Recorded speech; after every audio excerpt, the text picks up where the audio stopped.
जी नमस्कार दोस्तों, आप सभी का आपके अपने परिवार आईडी एग्जाम में स्वागत है। तो कैसे हैं आप सभी के सभी। उम्मीद करते हैं कि आप सभी अच्छे होंगे और आपकी तैयारी भी अच्छी चल रही होगी। तो दोस्तों आज की क्लास में हम डीएलएड फर्स्ट सेमेस्टर द्वितीय प्रश्न पत्र जो कि है आपका शिक्षण अधिगम के सिद्धांत, इसके सारे के सारे जो है प्रीवियस ईयर क्वेश्चन पेपर यानी कि 2016 से लेकर के 2024 तक जितने भी आपके पेपर हुए हैं उन सभी के बहुविकल्पी और अति लघुत्तरीय प्रश्नों को इस क्लास में कवर किया जाएगा। तो आप क्लास के अंत तक केवल बने रहिए। और जिन लोगों ने अभी कुछ भी नहीं पढ़ा है, इस क्लास से पूरा आपका पेपर आने वाला है। तो चैनल को सब्सक्राइब कर बेल आइकन को दबा दीजिए ताकि आगे आने वाले क्लासेस के नोटिफिकेशन आप तक पहुंचते रहें। तो चलिए दोस्तों कंटिन्यू करते हैं आज की क्लास को। पहला क्वेश्चन से कह रहा है कि शिक्षण पुनर्बलन की आकस्मिकताओं का क्रम है, यह परिभाषा है। तो यह परिभाषा किसके द्वारा दी गई थी? यह आपका 2016 का क्वेश्चन पेपर है। तो यह परिभाषा जो है BF स्कैनर के द्वारा दी गई थी। तो ऑप्शन नंबर बी आपका करेक्ट हो जाएगा। चलिए देखते हैं अगले क्वेश्चन को। अगला है, कह रहा है कि शिक्षण का मूलभूत सिद्धांत है। तो बताइए दोस्तों शिक्षण का मूलभूत सिद्धांत क्या है? ऑप्शन है क्रियाशीलता का सिद्धांत, दूसरा है अन्वेषण का सिद्धांत, तीसरा है आवागमन विधि का सिद्धांत और लास्ट है उपर्युक्त सभी। तो राइट आंसर हो जाएगा क्रियाशीलता का सिद्धांत जो है शिक्षण का मूलभूत सिद्धांत माना जाता है। तो ऑप्शन नंबर ए आपका करेक्ट हो जाएगा। आइए देखते हैं अगले क्वेश्चन को। अगला जो क्वेश्चन है कह रहा है कि शिक्षण का सर्वाधिक महत्वपूर्ण उद्देश्य है। तो बताइए दोस्तों शिक्षण का सबसे महत्वपूर्ण उद्देश्य कौन सा है? तो राइट आंसर हो जाएगा उपयोगी ज्ञान प्रदान सर्ववर्णीय विकास करना। यही जो है शिक्षण का सबसे महत्वपूर्ण उद्देश्य होता है। किसी भी उपयोगी ज्ञान को प्रदान करना शिक्षा का सबसे बड़ा उद्देश्य होता है। चलिए देखते हैं अगले क्वेश्चन को। अगला है व्यक्तित्व संप्रेषण का उद्देश्य है। तो बताइए दोस्तों व्यक्तित्व संप्रेषण का उद्देश्य क्या है? ऑप्शन है छात्रों में व्यक्तिगत विभिन्नताएं होती हैं, दूसरा कह रहा है बालकों की विशिष्ट योग्यताओं और व्यक्तित्व का विकास होता है, तीसरा कह रहा है साधारण बालकों के लिए व्यक्तित्व शिक्षण आवश्यक है और लास्ट कह रहा है उपर्युक्त सभी। तो राइट आंसर हो जाएगा ये सभी के सभी व्यक्तित्व संप्रेरणा के उद्देश्य होते हैं। तो right answer option number D आपका करेक्ट हो जाएगा। यानी कि छात्रों में व्यक्तिगत विभिन्नताएं होती हैं, बालकों की विशिष्ट योग्यताओं और व्यक्तित्व का भी विकास होता है, साधारण बालकों के लिए व्यक्तिगत शिक्षण आवश्यक जरूरी होता है। तो ये सारे के सारे जो है व्यक्तित्व के विकास अर्थात संप्रेरण में आवश्यक होती हैं। आइए देखते हैं अगले क्वेश्चन को। अगला जो क्वेश्चन है कह रहा है कि पूर्ण से अंश की ओर का शिक्षण सूत्र आधारित है। तो बताइए दोस्तों यह जो है किसने बताया था कि पूर्ण से अंश की ओर शिक्षण का सूत्रपात आधारित होता है? तो ये जो है गेल्टाक्स के द्वारा बताया गया था। गेल्टाक्स मनोवैज्ञानिक पर आधारित है। तो ऑप्शन नंबर ए आपका करेक्ट हो जाएगा। मोस्ट इंपॉर्टेंट है, याद रखिएगा। आइए देखते हैं नेक्स्ट क्वेश्चन को। अगला है कह रहा है कि बचाव निदान का उच्चतम स्तर है, यह कथन है। तो बताइए दोस्तों बचाव निदान का उच्चतम स्तर है, यह कथन किसके द्वारा कहा गया था? तो यह कथन जो है नन के द्वारा कहा गया था। तो ऑप्शन नंबर बी आपका करेक्ट हो जाएगा। ठीक है दोस्तों, आइए देख लेते हैं अगले क्वेश्चन को।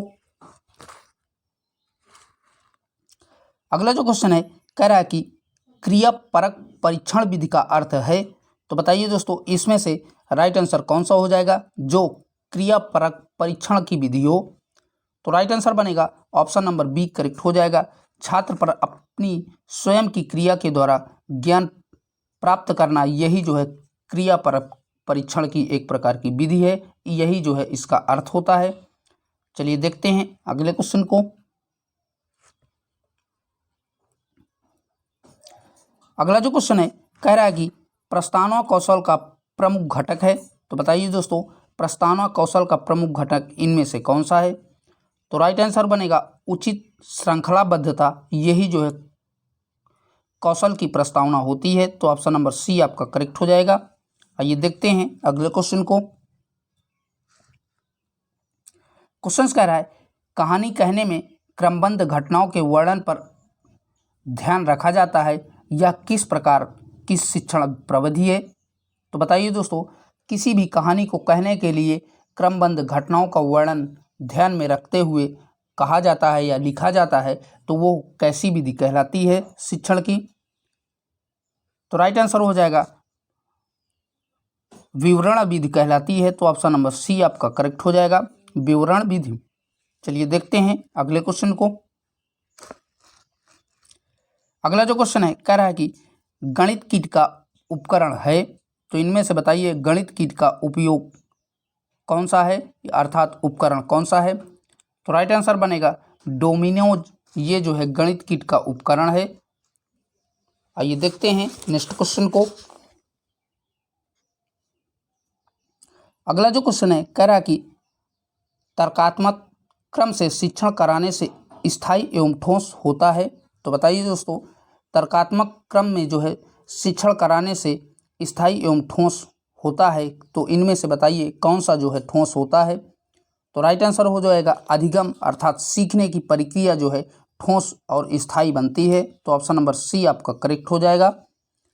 चलिए देखते हैं अगले क्वेश्चन को।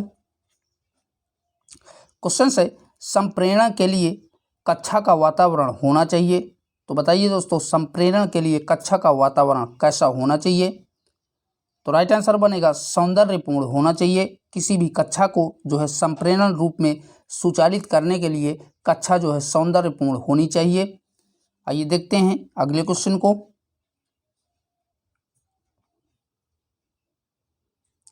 अगला जो क्वेश्चन है जो कि 30 नंबर का है, कह रहा है कि शिक्षण प्रक्रिया में समाहित प्रक्रिया होती हैं। तो बताइए दोस्तों, शिक्षण प्रक्रिया में कितने प्रकार की प्रक्रियाएं समाहित होती हैं। तो इनमें जो है 3 प्रकार की प्रक्रियाएं समाहित होती हैं। तो ऑप्शन नंबर बी आपका करेक्ट हो जाएगा। चलिए देखते हैं अगले क्वेश्चन को। क्वेश्चन कह रहा है बच्चों से कदम ताल कराना, हाथ ऊपर नीचे कराना तथा दाएं बाएं मुड़ने के लिए कहना, ये गतिविधियां हैं। तो बताइए दोस्तों, बच्चों से कदम ताल कराना, दाएं बाएं घुमाना, ये किस प्रकार की गतिविधियां हैं। तो ये जो है आपकी, तो राइट आंसर हो जाएगा शारीरिक व मानसिक दोनों गतिविधियां के अंतर्गत ये जो है आपका आता है। तो ऑप्शन नंबर सी आपका करेक्ट हो जाएगा। ठीक है दोस्तों, आइए देखते हैं अगले क्वेश्चन को।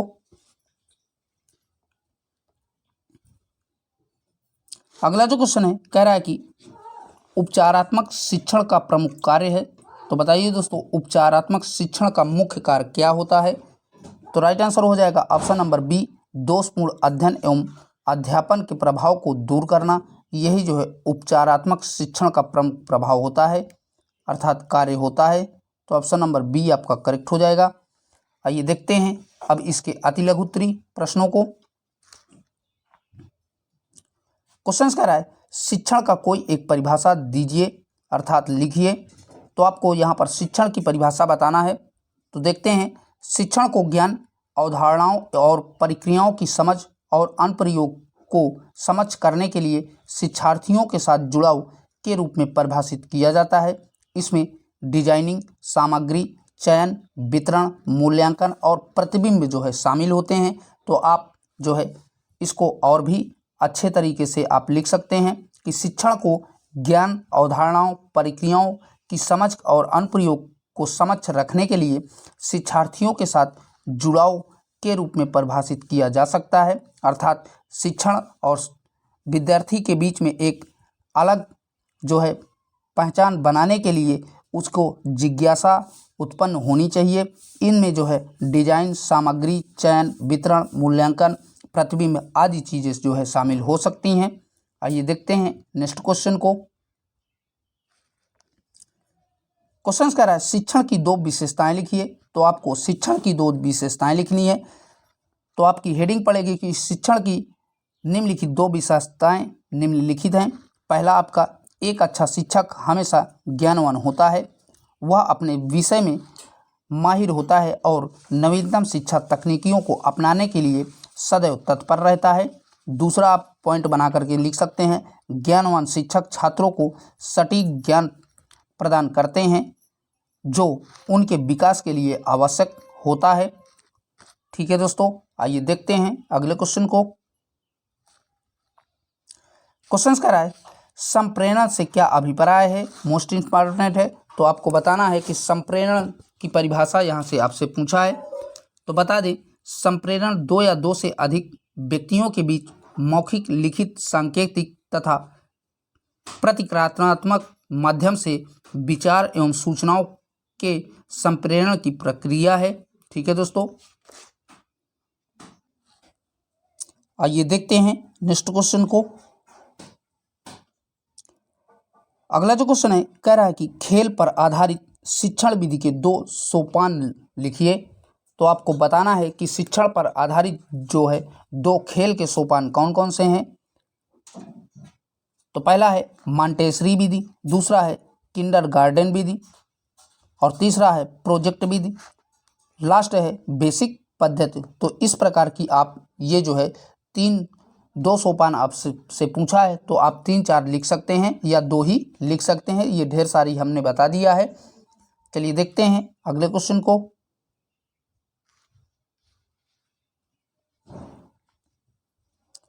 अगला है रुचिपूर्ण शिक्षण से क्या तात्पर्य है।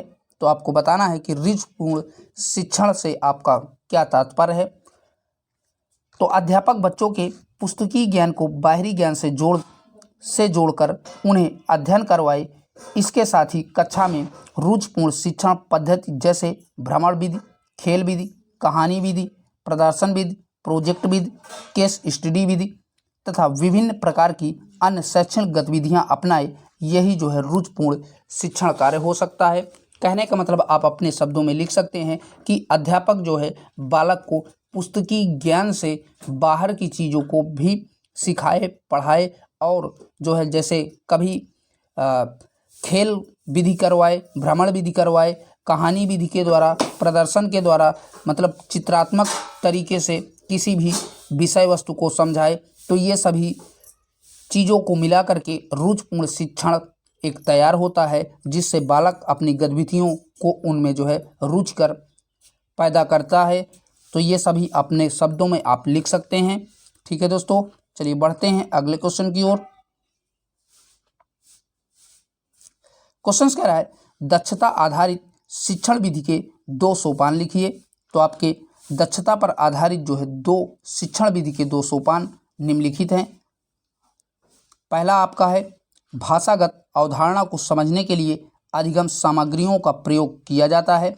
दूसरा है आपका दक्षता आधारित शिक्षण के अंतर्गत सभी कौशलों के विकास के दौरान बालकों का आकलन भी करते रहना चाहिए।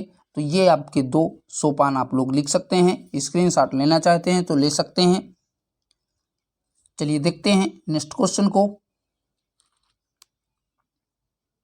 अगला जो क्वेश्चन है कह रहा है कि उत्तम शिक्षण अधिगम सामग्री की कोई 2 विशेषताएं लिखिए। तो आपको उत्तम शिक्षण अधिगम की 2 विशेषताएं लिखना है। तो आपकी 2 विशेषताएं निम्नलिखित हैं। पहली आपकी छात्रों की सभी इंद्रियों को शामिल करना है ताकि छात्र के अधिगम के परिणामों को अनुकूलित किया जाए।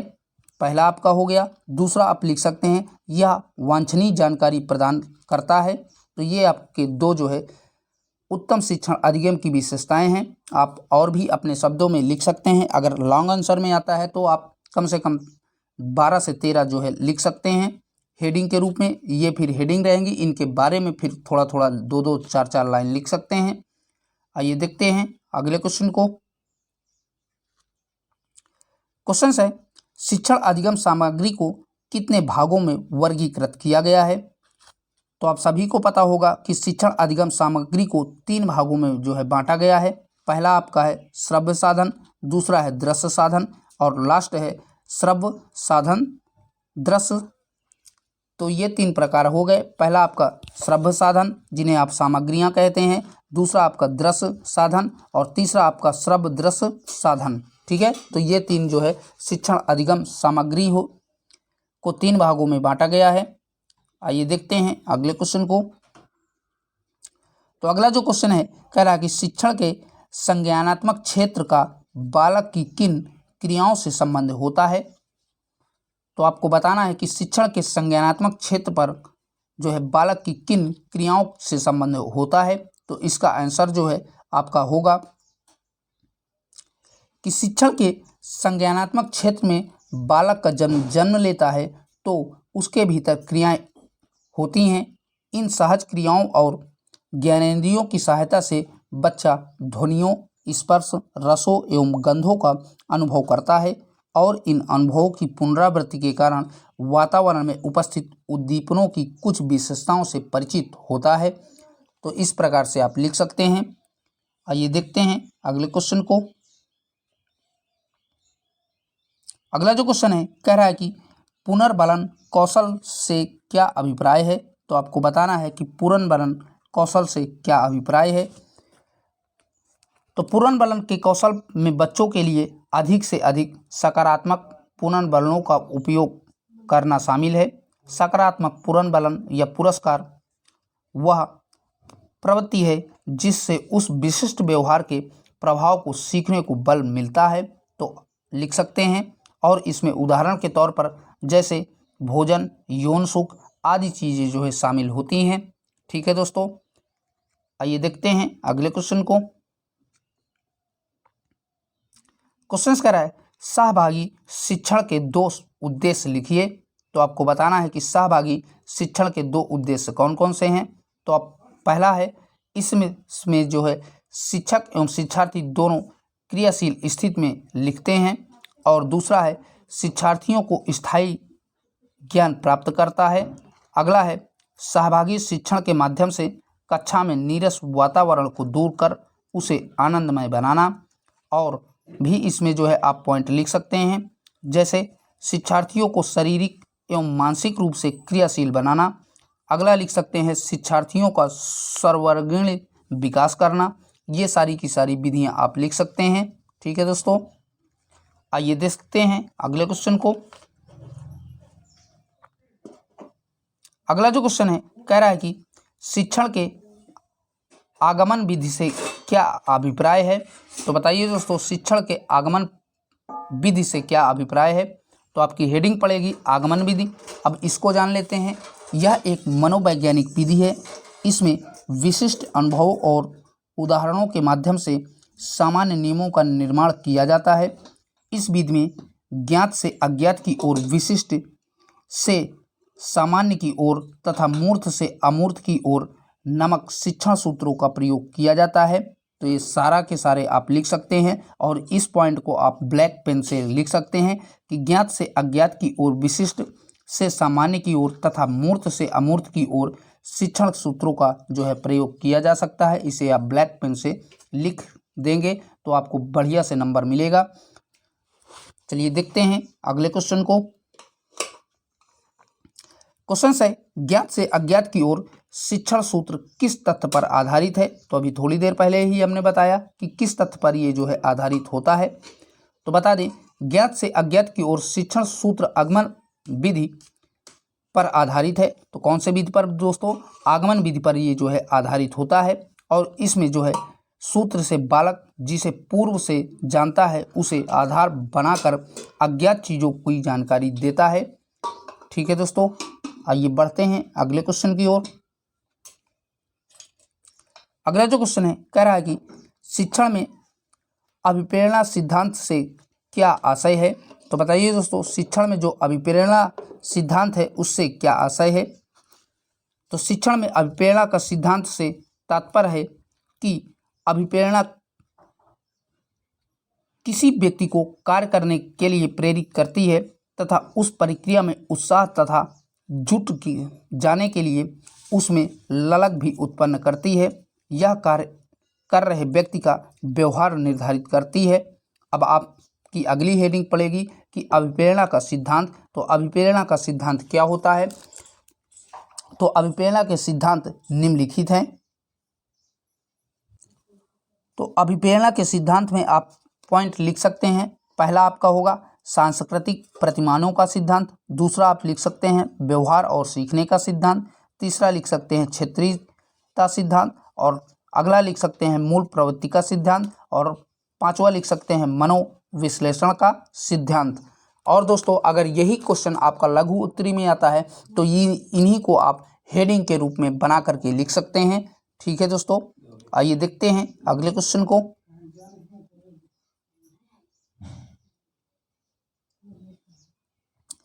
अगला है अध्ययनात्मक आदेशात्मक न होकर के निर्देशात्मक होना चाहिए, इस कथन से क्या आशय है। ये आपका 2016 में आया हुआ क्वेश्चन पेपर है। तो कह रहा है कि अध्ययनात्मक आदेशात्मक न होकर के निर्देशात्मक होना चाहिए, इस कथन से क्या आशय है। तो कह रहा है अध्ययनात्मक आदेशात्मक न होकर के निर्देशात्मक व जनतंत्री आदर्शों पर आधारित होता है, अर्थात हर छात्र महत्वपूर्ण होता है, उसमें सीखने वाला स्वयं सीखने के लिए प्रेरित होता है। अच्छा शिक्षण शिक्षक व छात्रों के सहयोग पर आधारित व प्रगतिशील होता है। उत्तम शिक्षण में छात्रों की कठिनाइयों और जानकारियों को जानने का दूर करने का जो है प्रयास किया जाता है। तो आपका ये आपका क्वेश्चन पेपर 2016 का कंप्लीट होता है। इसके अति लघु उत्तरी और बहुविकल्पी प्रश्नों को हमने कवर करवा दिया। अब आइए चलते हैं 2016 के बाद 2017 के क्वेश्चन पेपर पर।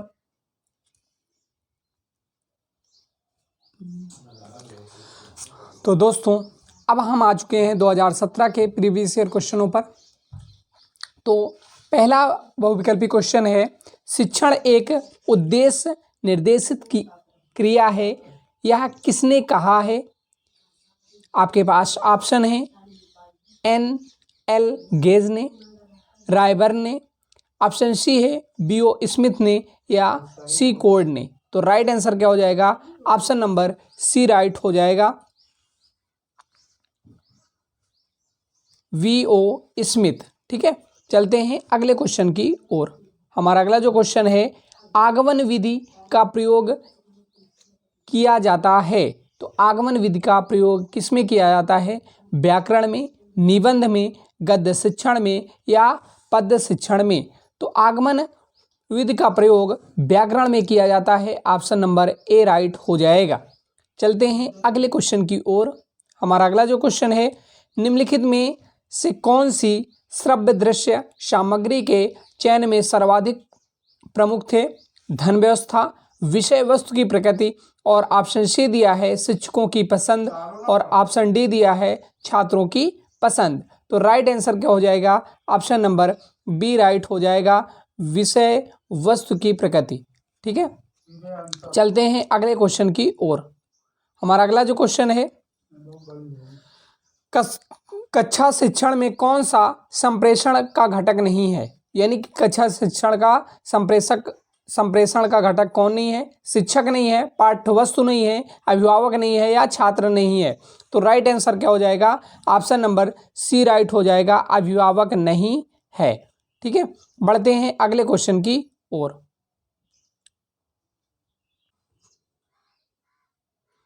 हमारा अगला जो क्वेश्चन है, शिक्षक द्वारा कक्षा में अत्यंत अक्षरी एवं काव्य पाठ प्रतियोगिता कराना कौन सा शिक्षण सिद्धांत है। तो आपके पास ऑप्शन है, तो राइट आंसर क्या हो जाएगा, ऑप्शन नंबर सी राइट हो जाएगा, क्रियाशीलता का सिद्धांत। बढ़ते हैं अगले क्वेश्चन की ओर। हमारा अगला जो क्वेश्चन है, उदाहरणों एवं दृष्टांतों के द्वारा कोई सामान्य नियम या सिद्धांत बनाना कौन सा शिक्षण सूत्र है।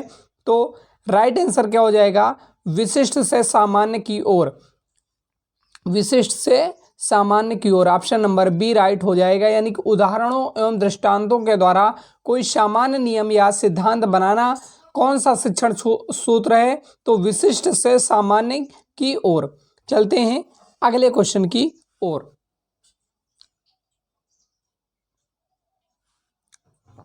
हमारा अगला जो क्वेश्चन है, पाठशाला या विद्यालय को उद्यान की संज्ञा किसने दी है।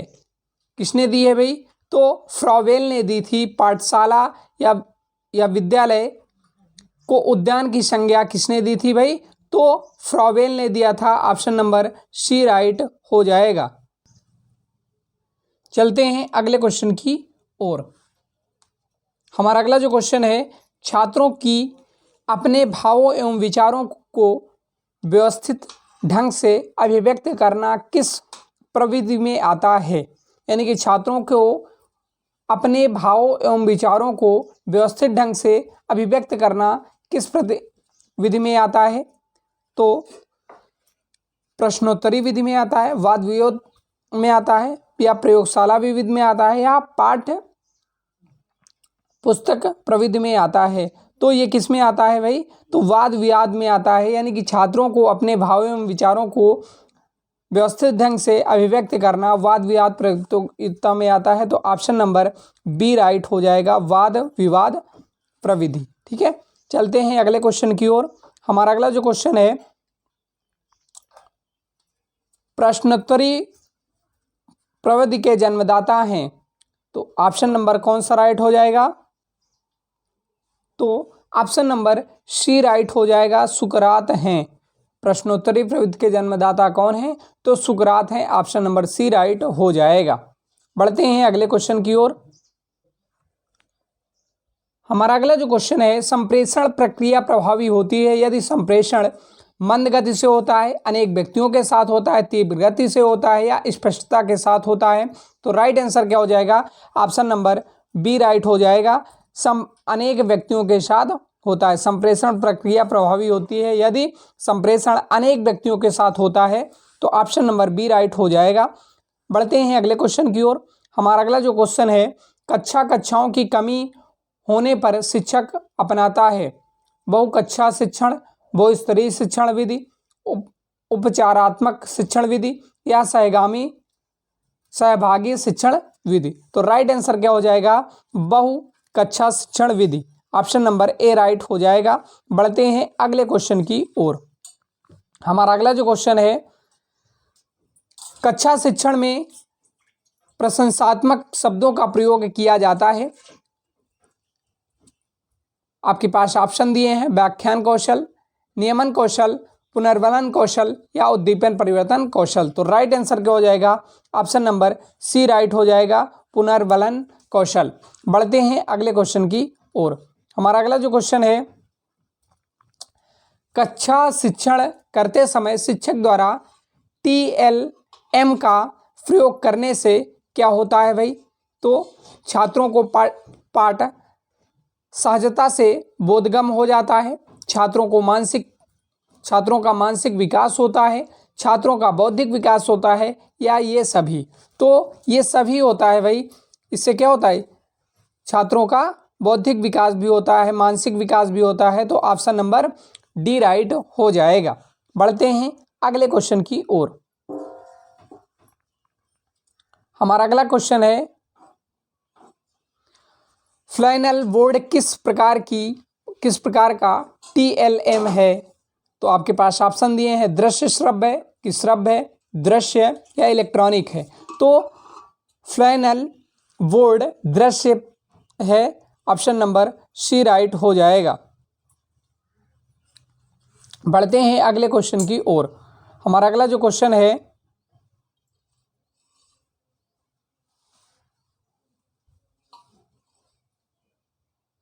कौन सा प्रकृति प्राप्त TLM नहीं है, कंकड़ पत्थर, मानचित्र, टहलियां, या पत्तियां। तो राइट आंसर क्या हो जाएगा, ऑप्शन नंबर बी राइट हो जाएगा, मानचित्र नहीं है। चलते हैं अगले क्वेश्चन की ओर। अब हमारे क्वेश्चन जो आ गए वो अति लघुत्तरीय आ गए। ठीक है, तो पहला अति लघुत्तरीय क्वेश्चन है हमारा, शिक्षण को परिभाषित कीजिए। ठीक है, तो शिक्षण क्या है, तो शिक्षक एक व्यक्ति के ज्ञान और कौशल के प्रभावी संचरण से संबंधित एक प्रक्रिया है। यह उन तरीकों को सीमित या बढ़ाता है जिससे शिक्षार्थी संकल्पनाओं और विचारों को सीखते या आत्मसात करते हैं। ठीक है, तो शिक्षण समझ में आ गया होगा कि शिक्षक एक व्यक्ति के ज्ञान और कौशल के प्रभावी संचरण से संबंधित एक क्या है, प्रक्रिया है। चलते हैं अगले क्वेश्चन की ओर। हमारा अगला जो क्वेश्चन है, प्रभावी संप्रेषण के दो तरीके बताइए। तो प्रभावी संप्रेषण के दो तरीके कौन से हैं? संप्रेषण केवल सुनने या बोलने की योग्यता ही नहीं, अपितु अपने को व्यक्त करने एवं दूसरों को समझाने की कला है। यानी कि प्रभावी संप्रेषण क्या है कि सुनने या बोलने की योग्यता ही नहीं है, अपितु अपने को व्यक्त करने एवं दूसरों को समझाने की किस प्रकार तुम किसी को कितने अच्छे से समझा सकते हो, ये प्रभावी संप्रेषण होता है। और संप्रेषण होते कितने प्रकार के हैं? मौखिक संप्रेषण, यानी कि हम किसी को मौखिक रूप से समझा सकें कि तो वो मौखिक संप्रेषण। लिखित संप्रेषण, लिख करके समझाएं, वो लिखित संप्रेषण। अशाब्दिक संप्रेषण, तो ये 3 संप्रेषण होते हैं, मौखिक, लिखित और अशाब्दिक संप्रेषण। चलते हैं अगले क्वेश्चन की ओर। हमारा अगला जो क्वेश्चन है, किन्हीं 2 शिक्षण सिद्धांतों का उल्लेख कीजिए। तो पहला है, बालक स्वभावतः ही क्रियाशील होते हैं, निष्क्रिय बैठे रहना उनकी प्रकृति के विपरीत होता है। उन्हें अपने हाथ, पैर व अन्य इंद्रियों का प्रयोग में लाने में अत्यंत आनंद की प्राप्ति होती है। स्वयं करने की क्रिया द्वारा बालक सीखता है, यानी कि जब बालक स्वयं करता है तभी सीखता है। ठीक है।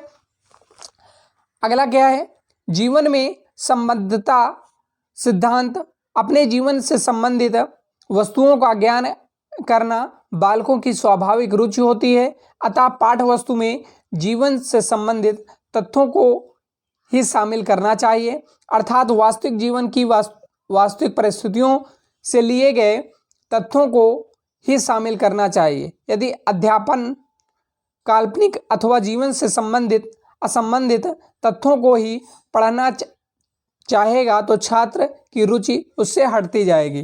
ठीक है। चलते हैं अगले क्वेश्चन की ओर। हमारा अगला जो क्वेश्चन है, शिक्षण सूत्रों से होने वाले 2 लाभ बताइए कि शिक्षण सूत्र से कौन कौन से लाभ हो रहे हैं, उसमें से आपको सिर्फ 2 लिखने हैं।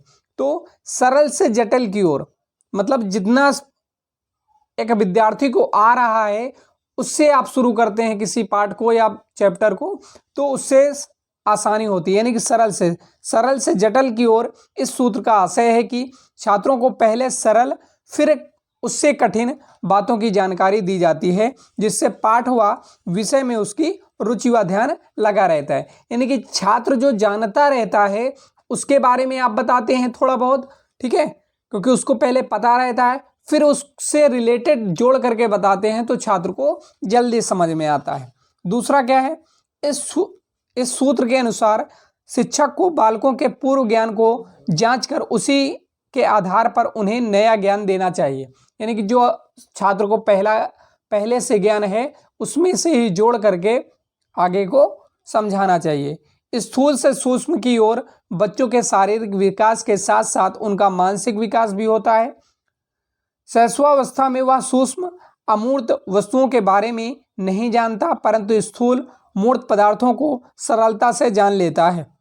और चौथा पॉइंट है, पूर्ण से अंश की ओर उस सूत्र का आधार गेस्टाल्टवाद है। गेस्टाल्ट मनोवैज्ञानिक के अनुसार हम किसी वस्तु को उसके पूर्ण रूप से ही देखते हैं। बालक के सामने कोई वस्तु आने पर वह सर्वप्रथम पूर्ण वस्तु को ही देखता है, जानता है और समझता है। चलते हैं अगले क्वेश्चन की ओर। हमारा अगला जो क्वेश्चन है, प्रकृति का अनुसरण सूत्र से आपका क्या आशय है। तो प्रकृति का अनुसरण इस सूत्र का आशय है कि बालक की शिक्षा दीक्षा उसकी प्रकृति के अनुसार होनी चाहिए। शिक्षक को उन्हें सीखते समय उनकी आयु, मानसिक स्तर, क्षमताओं, रुचियां रखते हैं। बात समझ में आ गई होगी। चलते हैं अगले क्वेश्चन की ओर। हमारा अगला जो क्वेश्चन है, प्रश्नोत्तरी प्रविधि के 2 लाभ बताइए। तो प्रश्नोत्तर प्रविधि के 2 लाभ निम्नलिखित हैं। पूर्व ज्ञान का पता लगाकर आगे आने वाले ज्ञान से उसका संबंध जोड़ने के लिए। दूसरा पॉइंट है, यह ज्ञात करने के लिए कि बच्चे ने पढ़े हुए पाठ से कितना ज्ञान अर्जित किया, यानी कि जो पाठ पढ़ाया गया उससे ज्ञान कितना वो अर्जित किया है। ठीक है, बढ़ते हैं अगले क्वेश्चन की ओर।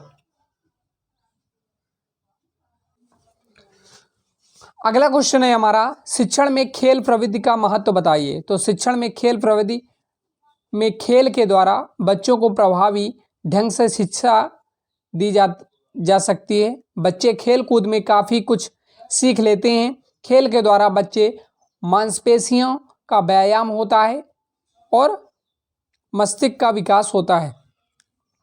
ठीक है, चलते हैं अगले क्वेश्चन की ओर। हमारा अगला जो क्वेश्चन है, बाल केंद्रित शिक्षण एवं शिक्षक केंद्रित शिक्षण में अंतर बताइए।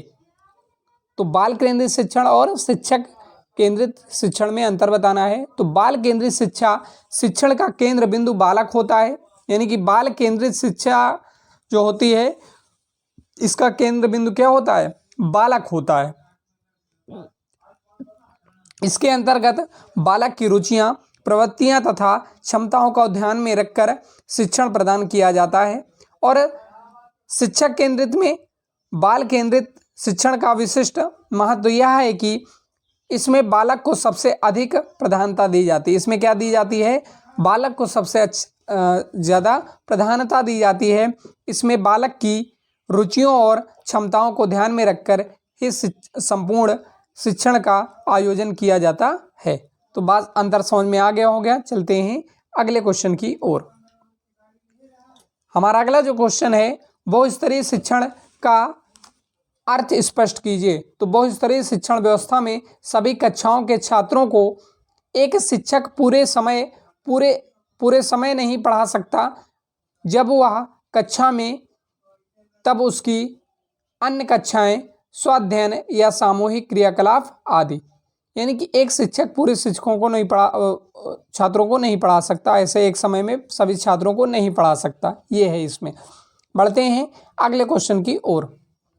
हमारा अगला जो क्वेश्चन है, निदानात्मक एवं उपचारात्मक शिक्षण में अंतर स्पष्ट कीजिए। तो निदानात्मक शिक्षण एवं उपचारात्मक शिक्षण के निम्नलिखित पदों में पूर्ण होती है। वर्गीकरण कैसे करेंगे? पहले छात्रों को उनके बौद्धिक स्तर के आधार पर विभिन्न वर्गों से वर्गीकृत कर लिया जाता है। कठिनाई की प्रकृति की जानकारी, इसके पश्चात छात्रों को होने वाली कठिनाइयों की जानकारी प्राप्त करते हैं। बढ़ते हैं अगले क्वेश्चन की ओर। हमारा अगला क्वेश्चन है, एक अच्छी प्रस्तावना के 2 गुणों का उल्लेख कीजिए। तो एक अच्छी प्रस्तावना के 2 गुण कौन कौन से हैं? सरल और स्पष्टतः, प्रश्न स्पष्ट और सटीक होने चाहिए। उपयोगी, दूसरा क्या है? उपयोगी प्रश्न सभी असंदिग्ध प्रश्नों से सभी को बचना चाहिए। जटिल और लंबे शब्दों वाले प्रश्न उत्तरदाताओं को परेशान करते हैं और परिणाम स्वरूप लापरवाह होते हैं। बढ़ते हैं अगले क्वेश्चन की ओर। कठिन निवारण किस विषय की पाठ योजना का घटक है या क्यों किया जाता है? तो कठिन निवारण को गद्य शिक्षण की आत्मा कहते हैं। यानी कि किसको आत्मा कहते हैं भाई? तो कठिन निवारण को गद्य शिक्षण की क्या कहा जाता है? आत्मा कहा जाता है। ये अंडरलाइन कर लीजिएगा। इनकी प्रमुख 3 विधियां कौन कौन सी हैं? उद्बोधन विधि, इस विधि का मुख्य उद्देश्य ज्ञानेंद्रियों के प्रेरित करना है। इस विधि को पढ़ने के लिए प्रत्यक्ष विधि, प्रतिकृति चित्र, अभिनय आदि साधन काम में लाए जाते हैं। छात्रों का माध्यम से अर्थ निकलवाना उद्बोधन है। ठीक है, बढ़ते हैं अगले क्वेश्चन की ओर। अगला क्वेश्चन है, अपेक्षित अधिगम स्तर से आप क्या समझते हैं? तो अपेक्षित अधिगम की संरचना 3 शब्दों से हुई है, जो इस प्रकार है। अपेक्षित अधिगम स्तर। अपेक्षित का अर्थ क्या होता है? ज्ञात करना। अधिगम का अर्थ होता है सीखना और स्तर का आशय क्या है? उपलब्धि। फिर से एक बार देखते हैं। अपेक्षित का अर्थ क्या होता है भाई? ज्ञात करना। अधिगम का मतलब होता है सीखना और स्तर का आशय होता है उपलब्धि। बढ़ते हैं अगले क्वेश्चन की ओर। हमारा अगला जो क्वेश्चन है, शिक्षण अधिगम सामग्री के रखरखाव में क्या सावधानी रखनी चाहिए? तो शिक्षण अधिगम सामग्री के रखरखाव में निम्नलिखित सावधानी रखनी चाहिए। सभी प्रकार के बच्चों की आवश्यकताओं को ध्यान में रखना चाहिए, समावेशी कक्षा को प्रोत्साहित करना चाहिए और आधुनिक तकनीक को कक्षा में लाना चाहिए। बढ़ते हैं अगले क्वेश्चन की ओर। गणित किट के किन्हीं दो उपकरणों के नाम बताइए।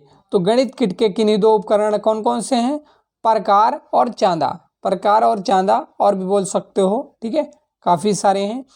तो ये रहा आपका 2017 का मॉडल पेपर, मॉडल क्या, प्रीवियस ईयर क्वेश्चन पेपर। और जो इनके लघु उत्तरीय प्रश्न हैं हम उनको अलग क्लास में करवाएंगे, अलग वीडियो में करवाएंगे। अब चलते हैं हम अगले प्रीवियस ईयर क्वेश्चनों पर। तो दोस्तों हम आ चुके हैं 2018 के प्रीवियस ईयर क्वेश्चनों में, जो कि पहले क्वेश्चन हमारा है बहुविकल्पी वस्तुनिष्ठ प्रश्न। शिक्षण अधिगम सिद्धांत नहीं है क्रियाशीलता का सिद्धांत, प्रेरणा का सिद्धांत, रुचि का सिद्धांत या प्रयोगात्मक कार्य प्रविधि। तो राइट आंसर क्या हो जाएगा? ऑप्शन नंबर डी राइट हो जाएगा, प्रयोगात्मक कार्य प्रविधि। चलते हैं अगले क्वेश्चन की ओर। हमारा अगला जो क्वेश्चन है, संप्रेषण के घटक हैं। संप्रेषण के घटक कौन कौन से हैं? प्रेषक है, संदेश है, या ग्राही है, या उपयुक्त सभी। तो राइट आंसर क्या हो जाएगा? ऑप्शन नंबर डी राइट हो जाएगा, उपयुक्त सभी। चलते हैं अगले क्वेश्चन की ओर। हमारा अगला जो क्वेश्चन है, निम्नलिखित में से श्रव्य दृश्य सामग्री नहीं है? रेडियो, चलचित्र, टेलीविजन या कंप्यूटर। तो राइट आंसर क्या हो जाएगा? ऑप्शन नंबर ए राइट हो जाएगा, रेडियो। ये क्या नहीं है? श्रव्य दृश्य सामग्री नहीं है, यानी कि चलता भी रहे और देखते भी रहे उसको, तो ये पॉसिबल नहीं है, ये संभव नहीं है। बढ़ते हैं अगले क्वेश्चन की ओर। हमारा अगला जो क्वेश्चन है, भ्रमण प्रविधि के चरण हैं कौन कौन से हैं? शैक्षिक उद्देश्य या प्रकरण का चुनाव, पर्यटन स्थल का चयन, और तीसरा ऑप्शन है पर्यटन स्थल हेतु सामग्री, और ऑप्शन डी दिया है उपयुक्त सभी। तो राइट आंसर क्या हो जाएगा? ऑप्शन नंबर डी राइट हो जाएगा, उपयुक्त सभी। बढ़ते हैं अगले क्वेश्चन की ओर, यानी कि भ्रमण प्रवृत्ति के चरण कौन कौन से हैं? हमसे यही पूछा गया था कि भ्रमण प्रवृत्ति के चरण कौन से हैं? तो शैक्षिक उद्देश्य या प्रकरण का चुनाव, पर्यटन स्थल का चयन, पर्यटन स्थल हेतु सामग्री, ये सभी क्या हैं? और भ्रमण का समय एवं दिन पूर्व में ही निश्चित कर लेना चाहिए। बढ़ते हैं अगले क्वेश्चन की ओर। हमारा अगला जो क्वेश्चन है, प्रयोग प्रदर्शन सर्वाधिक प्रयुक्त होता है इतिहास विषय में, भाषा विषय में, विज्ञान विषय में या नागरिक शास्त्र विषय में। तो राइट आंसर क्या हो जाएगा? ऑप्शन नंबर सी राइट हो जाएगा, विज्ञान विषय में। बढ़ते हैं अगले क्वेश्चन की ओर। हमारा अगला जो क्वेश्चन है, पाठ के प्रमुख तथ्यों को बार बार दोहराना किस शिक्षण सिद्धांत के अंतर्गत आता है? प्रेरणा का सिद्धांत, नियोजन का सिद्धांत, चयन का सिद्धांत या आवृत्ति का सिद्धांत। तो राइट आंसर क्या हो जाएगा? ऑप्शन नंबर डी राइट हो जाएगा, आवृत्ति का सिद्धांत। यानी कि पाठ के प्रमुख तत्वों को बार बार दोहराना आवृत्ति के सिद्धांत के अंतर्गत आता है। बढ़ते हैं अगले क्वेश्चन की ओर। हमारा अगला जो क्वेश्चन है, शिक्षण को आनंददायक, मनोरंजक और रुचिपूर्ण बनाने में हेतु उत्तम विधि है व्याख्यान प्रविधि, खेल गतिविधि प्रविधि, स्पष्टीकरण प्रविधि या अवलोकन एवं निरीक्षण प्रविधि। तो राइट आंसर क्या हो जाएगा? ऑप्शन नंबर बी राइट हो जाएगा, खेल गतिविधि प्रविधि। बढ़ते हैं अगले क्वेश्चन की ओर। हमारा अगला जो क्वेश्चन है, शिक्षण प्रविधियों के प्रकार हैं प्रश्नोत्तर, वर्णन, कहानी कहन, कथन या उपयुक्त सभी। तो राइट आंसर क्या हो जाएगा? ऑप्शन नंबर डी राइट हो जाएगा, उपयुक्त सभी। बढ़ते हैं अगले क्वेश्चन की ओर। हमारा अगला जो क्वेश्चन है, शिक्षण का सूत्र नहीं है ज्ञात से अज्ञात की ओर, पूर्ण से अंश की ओर और स्थूल से सूक्ष्म की ओर। या प्रेरणा का सिद्धांत। तो राइट आंसर क्या हो जाएगा, शिक्षण का सूत्र कौन सा नहीं है, प्रेरणा का सिद्धांत। ऑप्शन नंबर डी राइट हो जाएगा। बढ़ते हैं अगले क्वेश्चन की ओर। हमारा अगला जो क्वेश्चन है,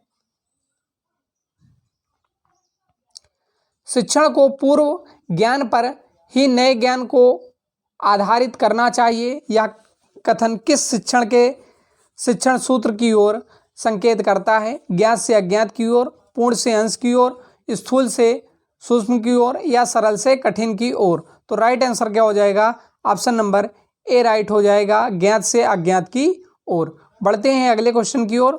हमारा अगला जो क्वेश्चन है, सहयोग की भावना का विकास संभव है समूह कार्य से, वाद विवाद से, या प्रश्नोत्तर से, या सहायक सामग्री से। तो राइट आंसर क्या हो जाएगा, ऑप्शन नंबर ए राइट हो जाएगा, समूह कार्य से।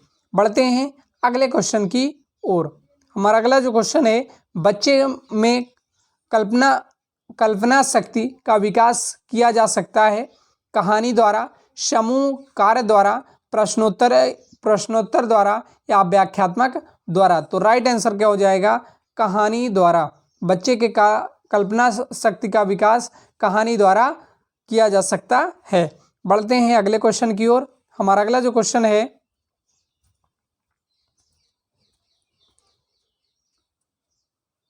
शिक्षण सूत्र पथ प्रदर्शन करते हैं जिनमें सिद्धांत से व्यवहार में सहायता के लिए अपेक्षा की जाती है, यह कथन है रूसो का, रेमंड का, या हर्बर्ट गुली का, या आर.के. शर्मा का। तो राइट आंसर क्या हो जाएगा, रेमंड का। ऑप्शन नंबर बी राइट हो जाएगा। बढ़ते हैं अगले क्वेश्चन की ओर। हमारा अगला जो क्वेश्चन है, उपचारात्मक शिक्षण हेतु क्रियाकलाप कराए जाते हैं, अभ्यास कार्य करना, खेल एवं अन्य गतिविधियों का आयोजन करना, समूह चर्चा करना, या उपयुक्त सभी। तो राइट आंसर क्या हो जाएगा, तो ऑप्शन नंबर बी राइट हो जाएगा, खेल व अन्य गतिविधियों का आयोजन करना। चलते हैं अगले क्वेश्चन की ओर। हमारा अगला जो क्वेश्चन है, प्रभावी संप्रेषण की प्रक्रिया होती है एकपक्षी, द्विपक्षी, एकपक्षी और द्विपक्षी दोनों, उपयुक्त में से कोई नहीं। तो राइट आंसर क्या हो जाएगा, प्रभावी संप्रेषण की प्रक्रिया द्विपक्षी होती है। ऑप्शन नंबर बी राइट हो जाएगा। बढ़ते हैं अगले क्वेश्चन की ओर। हमारा अगला जो क्वेश्चन है, अति लघु 3 में आ चुके हैं हम लोग। पहला क्वेश्चन है, किन्हीं 2 शिक्षण सूत्रों का उल्लेख कीजिए। तो ऑक्सफोर्ड डिक्शनरी के अनुसार सूत्र एक आम सच्चाई है जो विज्ञान एवं अनुभव से ली जाती है। ये सूत्र अध्यापक को सुधार रूप से शिक्षण में मदद करते हैं। अतः शिक्षण सूत्र का उल्लेख निम्नलिखित है। कौन कौन से, ज्ञात से अज्ञात की ओर, यानी कि जो पहले छात्र को पता हो उससे रिलेटेड बताना चाहिए तो छात्रों को जल्दी समझ में आता है। ठीक है। पूर्ण से अंश की ओर, पूर्ण से अंश कर और, ठीक है, यानी कि इस सूत्र का आधार गेस्टाल्ट मनोवैज्ञानिक के अनुसार हम किसी वस्तु को उसके पूर्ण रूप से ही देखते हैं। बालक के सामने कोई वस्तु आने पर वह सर्वप्रथम पूर्ण रूप से देखता है, जानता है, वह समझता है, उसमें विभिन्न अंशों को नहीं। ठीक है। चलते हैं अगले क्वेश्चन की ओर। हमारा अगला जो क्वेश्चन है, शिक्षण में रुचि के सिद्धांत से क्या आशय है। तो रुचि वह अभिप्रेरक शक्ति है जो हमें किसी व्यक्ति, वस्तु या क्रिया की ओर ध्यान देने के लिए बाध्य करती है, अथवा ये एक प्रभावात्मक अनुभूति है जो स्वयं क्रिया द्वारा अनुप्रेरित होती है। जिस विषय या क्रिया में हमारी रुचि होती है उसको हम आसानी से सीख सकते हैं, यानी कि जिसमें हमारी रुचि रहती है उसको हम तुरंत ही सीख लेते हैं। कारण यह है कि हम उसको बड़ी तत्परता के साथ करते हैं। इसलिए कुछ कुशल शिक्षक शिक्षण विधियों को निर्धारित करते समय बालकों की रुचि पर विशेष ध्यान देते हैं। इसके लिए वह शिक्षण के विशेष सामग्री का चयन करते समय बालक की इच्छाओं, आवश्यकताओं और उसके चारों ओर व्याप्त परिस्थितियों का सूक्ष्म निरीक्षण करते हैं। रुचि के सिद्धांत के अनुसार शिक्षण कार्य ऐसा ही है कि सीखने वाले उसे तन्मय होकर सीखें। शिक्षक शिक्षण सामग्री को इस प्रकार से प्रस्तुत करें कि कक्षा का अनुशासन बना रहे और अधिगमकर्ता सीखने के प्रति सक्रिय रहे। बढ़ते हैं अगले क्वेश्चन की ओर। हमारा अगला जो क्वेश्चन है, संप्रेषण के प्रकार कौन कौन से हैं। तो संप्रेषण के प्रकार कौन कौन से हैं, तो पहला है मौखिक संप्रेषण। जब कोई संदेश मौखिक अर्थात मुख से बोलकर भेजा जाता है तो उसे मौखिक संप्रेषण कहते हैं। यानी कि जब कोई संदेश मौखिक अर्थात मुख से बोलकर भेजा जाता है तो उसे मौखिक संप्रेषण कहते हैं। यह भाषण, मीटिंग, सामूहिक परिचर्या, सम्मेलन, टेलीफोन पर बात, रेडियो द्वारा संदेश भेजना आदि हो सकते हैं। ठीक है। लिखित संप्रेषण क्या होते हैं, जब संदेश को लिखे गए शब्दों में भेजा जाता है, जैसे पत्र, टेलीग्राम, मेमो आदि, तो इस प्रकार संप्रेषण क्या कहलाते हैं, लिखित संप्रेषण कहलाते हैं। बढ़ते हैं गैर शाब्दिक संप्रेषण। ऐसा संप्रेषण जिसमें शब्दों का प्रयोग नहीं किया जाता है गैर संप्रेषण कहलाते हैं। जब आप कोई तस्वीर, ग्राफ, प्रतीक, आकार आदि देखते हैं, आपको उसमें प्रदर्शित संदेश प्राप्त होते हैं, यह सभी दृश्य संप्रेषण हैं। ठीक है। बढ़ते हैं अगले क्वेश्चन की ओर। हमारा अगला जो क्वेश्चन है, शिक्षण में प्रश्नोत्तर प्रविधि का क्या महत्व है। तो शिक्षण क्षेत्र में प्रश्नोत्तर प्रविधि अपना महत्वपूर्ण स्थान रखती है। इस शिक्षण प्रविधि के जन्मदाता प्रसिद्ध विज्ञान सुकरात थे, अतः इस प्रविधि को स्क्रोटिक मेथड भी कहा जाता है। इस प्रविधि में अध्यापक प्रश्न पूछकर अपने पाठ का विकास करता है। वह पूर्व ज्ञान से संबंधित प्रश्न पूछता है तथा शिक्षण वस्तुओं को साथ में प्रश्न पूछता हुआ आगे बढ़ता है। इस प्रविधि में प्रश्नों एवं उत्तरों की प्रधानता होने के कारण ही उसे प्रश्नोत्तर प्रविधि कहा जाता है। इस विधि में अध्यापक प्रश्न इस प्रकार से पूछता है कि छात्रों में रुचि और जिज्ञासा बनी रहे। यानी कि जो शिक्षक होता है वो ऐसे प्रश्न पूछता है कि अध्यापक की रुचि और जिज्ञासा बनी रहे। ठीक है, तो पता चल गया होगा। चलते हैं अगले क्वेश्चन की ओर। हमारा अगला जो क्वेश्चन है, गतिविधि आधारित शिक्षण की दो उपयोगिता लिखिए। तो गतिविधि आधारित शिक्षण शिक्षा के लिए एक दृष्टिकोण है जो इस विचार पर केंद्रित है कि छात्रों को कार्यों के माध्यम से संलग्न किया जाना चाहिए। अतः गतिविधि आधारित शिक्षण की उपयोगिता निम्नलिखित हैं। यह छात्रों की व्यस्तता को बढ़ाता है। यह महत्वपूर्ण सोच कौशल को बढ़ावा देता है। बढ़ते हैं अगले क्वेश्चन की ओर। अगला जो क्वेश्चन है हमारा, बहुस्तरीय कक्षा शिक्षण किसे कहते हैं। तो बहुस्तरीय कक्षा शिक्षण किसे कहा जाता है। तो बहुस्तरीय कक्षा शिक्षण का अभिप्राय एक ऐसे शिक्षण से है जिसमें शिक्षण दो या दो से अधिक कक्षाओं के छात्रों को एक साथ बैठाकर उनकी व्यक्तिगत रुचियों, भिन्नता, उपलब्धि, अभिरुचि, मानसिक परिपक्वता का ध्यान में रखकर शिक्षण कार्य करता है, जिसके परिणाम स्वरूप सभी छात्र अध्ययनरत रहते हैं तथा अनुशासन बनाए रखते हैं। बढ़ते हैं अगले क्वेश्चन की ओर। हमारा अगला जो क्वेश्चन है, पूर्ण से अंश की ओर शिक्षण सूत्र का क्या अभिप्राय है। तो पूर्ण से अंश की ओर का वह सूत्र गेस्टाल्ट सिद्धांत पर आधारित है।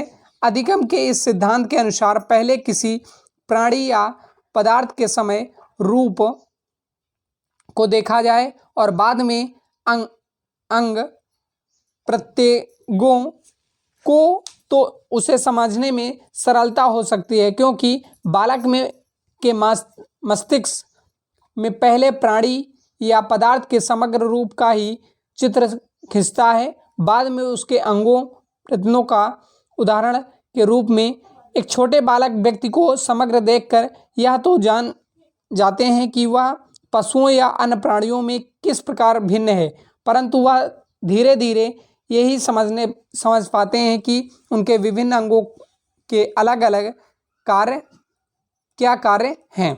बढ़ते हैं अगले क्वेश्चन की ओर। हमारा अगला जो क्वेश्चन है, प्रश्नों की 2 विशेषताएं लिखिए। तो प्रश्नों की 2 विशेषताएं क्या है? प्रश्न सरल एवं संक्षिप्त होने चाहिए। प्रश्नों का कथन स्पष्ट होना चाहिए। यानी कि प्रश्न क्या होने चाहिए?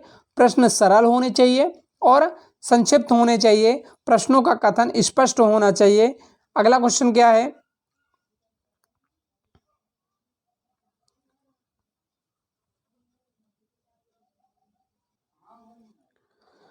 पुनर्अवलोकन कौशल का क्या अभिप्राय है? तो पुनर्वलन कौशल का प्रभावशील ढंग से प्रयोग किया जाए तो शिक्षक निम्नलिखित उद्देश्यों की प्राप्ति कर सकता है। कौन कौन से? कक्षा अनुशासन में सुधार करना, छात्रों के आत्मविश्वास में वृद्धि करना, ठीक है, छात्रों को अधिक परिश्रम हेतु प्रोत्साहित करना, कक्षा के अवधान की निरंतरता बनाए रखना, ठीक है, और विध्वंसात्मक प्रवृत्तियों को मार्ग प्रशस्तीकरण करना, ठीक है। बढ़ते हैं अगले क्वेश्चन की ओर। हमारा अगला जो क्वेश्चन है, शिक्षण अधिगम सामग्री से क्या अभिप्राय है? तो शिक्षण सामग्री का तात्पर्य शिक्षण के उन साधनों से है जिनमें बालक की ज्ञानेंद्रियां सक्रिय होती हैं और वे पाठ के सूक्ष्म और कठिन भावों को सरलतापूर्वक समझ लेते हैं। स्मरण रहे कि जिस समय शिक्षण के उद्देश्य को प्राप्त करने के लिए विभिन्न विधियां तथा प्रविधियां असफल दिखाई देने लगती हैं, तो ऐसे स्थिति में शिक्षण सामग्री का प्रयोग किया जाता है। इस दृष्टि से शिक्षण सामग्री न केवल शिक्षण को ही अपितु शिक्षण की प्रविधियों अथवा युक्तियों को भी प्रभावशाली बनाने में रामबाण करती हैं, ठीक है। बढ़ते हैं अगले क्वेश्चन की ओर। हमारा अगला जो क्वेश्चन है, शिक्षण के किन्हीं 2 उद्देश्यों को लिखिए। तो शिक्षण एक कला है। व्यापक अर्थ में शिक्षण व्यक्ति के जीवन में निरंतर चलने वाली प्रक्रिया है। बालक प्रत्येक स्थान पर और प्रत्येक व्यक्ति से कुछ न कुछ सीखता है, किंतु शिक्षण का उद्देश्य बालकों को किसी विषय का ज्ञान देना मात्र ही नहीं है, अपितु शिक्षण के 2 उद्देश्य निम्नलिखित हैं। कौन कौन से हैं भाई? कि शिक्षण का उद्देश्य बालक की मानसिक शक्तियों का विकास करना है। मानसिक शक्तियों के विकास से ही बालक उत्तम नागरिक बन सकता है। दूसरा क्या है? शिक्षण का उद्देश्य बालकों की कठिनाइयां दूर करना छोटा होता है। यानी कि शिक्षण का उद्देश्य बालकों की कठिनाइयों को दूर करना छोटा है। बढ़ते हैं अगले क्वेश्चन की ओर। हमारा अगला क्वेश्चन है, उपचारात्मक शिक्षण किसे कहते हैं? तो शिक्षा जगत में उपचारात्मक शब्द चिकित्सा शास्त्र से लिया गया है। जिस प्रकार से एक डॉक्टर विभिन्न परीक्षणों के द्वारा रोगी के रोग का कारण पता लगाकर उसकी उचित चिकित्सा करता है, ठीक उसी प्रकार का एक कुशल शिक्षक विभिन्न विषयों तथा प्रविधि परीक्षणों, निरीक्षण, वार्तालाप के आधार पर शैक्षणिक दृष्टियों से पिछड़े व कमजोर बच्चों की कठिनाई का पता लगाकर उसको उपचारात्मक शिक्षण के द्वारा कठिनाइयों को दूर करके विद्यार्थियों के सीखने की क्षमता में वृद्धि करता है, सामान्य बालकों की श्रेणी में लाने का प्रयास करता है। बढ़ते हैं अगले क्वेश्चन की ओर।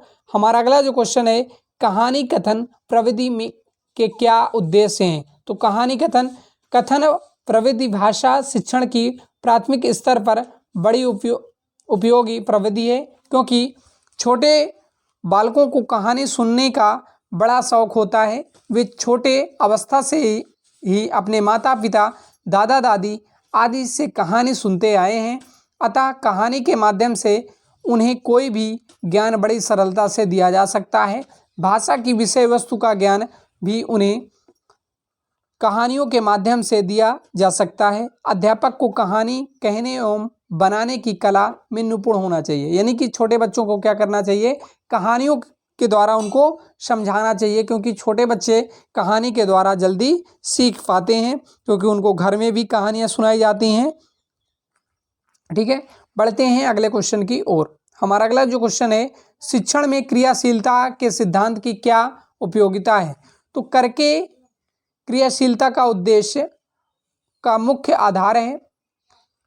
क्रियाशीलता का सिद्धांत बाल मनोवैज्ञानिक का आधारभूत सिद्धांत है। इसमें पूरी अधिगम प्रक्रिया में सीखने वाले को सक्रिय रहना परम आवश्यक है। जितनी अधिक क्रियाशीलता उतनी ही अधिक सीखने की प्रक्रिया सरल और रुचिपूर्ण होगी। शिक्षण में क्रियाशीलता के सिद्धांत पर आधारित शिक्षण प्रणाली मोंटेसरी, किंडरगार्टन एवं डाल्टन आदि हैं। बढ़ते हैं अगले क्वेश्चन की ओर। हमारा अगला जो क्वेश्चन है, विवरण प्रविधि किसे कहते हैं। तो सक्सेना के अनुसार विवरण देना एक कला है। इस कला में निपुण होने के लिए शिक्षक अपनी कल्पना शक्ति का सहारा लेते हुए किसी वस्तु या घटना का विवरण इतने उत्साह एवं प्रभावशाली के साथ करता है कि कक्षा के सभी छात्रों को उसका ज्ञान सरलतापूर्वक हो जाता है। दूसरे शब्दों में अगर कहें तो विवरण द्वारा छात्रों के मस्तिष्क में वस्तुओं एवं घटनाओं एवं के मानसिक चित्र इतने सजीव ढंग से प्रस्तुत किए जा सकते हैं कि वे पाठ्य वस्तु को आसानी से समझ लेते हैं। तो ये आपका 2018 का प्रीवियस ईयर पेपर था। अब हम चलेंगे अगले प्रीवियस ईयर क्वेश्चनों पर। अब दोस्तों अब हम आ चुके हैं अगले ईयर के क्वेश्चन पेपर पर, यानी कि 2019 का क्वेश्चन पेपर अब सॉल्व करने वाले हैं।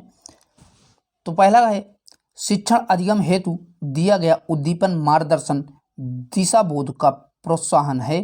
तो ये जो है किसके द्वारा कहा गया था कि शिक्षण अधिगम हेतु दिया गया उद्दीपन मार्गदर्शन दिशा बोध और प्रोत्साहन है। तो ये जो है बर्सन्स के द्वारा कहा गया था। तो ऑप्शन नंबर ए आपका करेक्ट हो जाएगा। आइए देखते हैं अगले क्वेश्चन को। अगला है, प्राचीन कालीन शिक्षण विधियां थी। तो प्राचीन कालीन शिक्षण विधियां कैसी थी। तो राइट आंसर हो जाएगा ऑप्शन नंबर बी, शिक्षित केंद्रित थी। तो ऑप्शन नंबर बी आपका करेक्ट हो जाएगा। आइए देखते हैं अगले क्वेश्चन को। अगला जो क्वेश्चन है, कह रहा है कि शिक्षण करते समय ध्यान रखना चाहिए। तो बताइए दोस्तों, शिक्षण करते समय किसका ध्यान रखना चाहिए। तो राइट आंसर हो जाएगा बच्चों की रुचि व मानसिक स्तर का जो है ध्यान रखना चाहिए शिक्षण करते समय। तो ऑप्शन नंबर सी आपका करेक्ट हो जाएगा। आइए देख लेते हैं अगले क्वेश्चन को।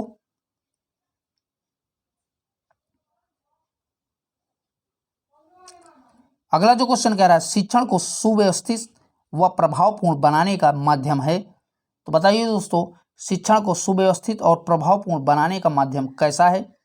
तो राइट आंसर हो जाएगा शिक्षण विधियां के द्वारा जो है शिक्षण को सुव्यवस्थित और प्रभावपूर्ण बनाया जा सकता है। आइए देखते हैं नेक्स्ट क्वेश्चन को। अगला जो क्वेश्चन है, कह रहा है कि शिक्षण विधियां आधारित होती हैं। तो शिक्षण विधियां किस पर आधारित होती हैं। तो बता दें, शिक्षण विधियां जो है शिक्षण सूत्रों पर आधारित होती हैं। तो ऑप्शन नंबर डी आपका करेक्ट हो जाएगा, शिक्षण सूत्रों पर। अगला जो क्वेश्चन है, कह रहा है कि किंडरगार्टन शिक्षण पद्धति के जन्मदाता हैं। तो बताइए भैया, किंडरगार्टन शिक्षण पद्धति के जन्मदाता कौन है। तो राइट आंसर हो जाएगा फ्रोबेल के द्वारा जो है किंडरगार्टन शिक्षण पद्धति जो है अपनाई गई थी। तो ऑप्शन नंबर ए आपका करेक्ट हो जाएगा। अगला है, संप्रेरण की प्रक्रिया होती है। तो बताइए दोस्तों, संप्रेरण की प्रक्रिया जो है कैसी होती है। एक पक्षी, द्विपक्षी, ये एक पक्षी व द्विपक्षी दोनों होती है, या उपरयुक्त में से कोई नहीं। तो राइट आंसर हो जाएगा संप्रेरण की प्रक्रिया जो है आपकी द्विपक्षी होती है। तो आपका ऑप्शन नंबर बी करेक्ट हो जाएगा, द्विपक्षी। ठीक है दोस्तों, चलिए देखते हैं अगले क्वेश्चन को।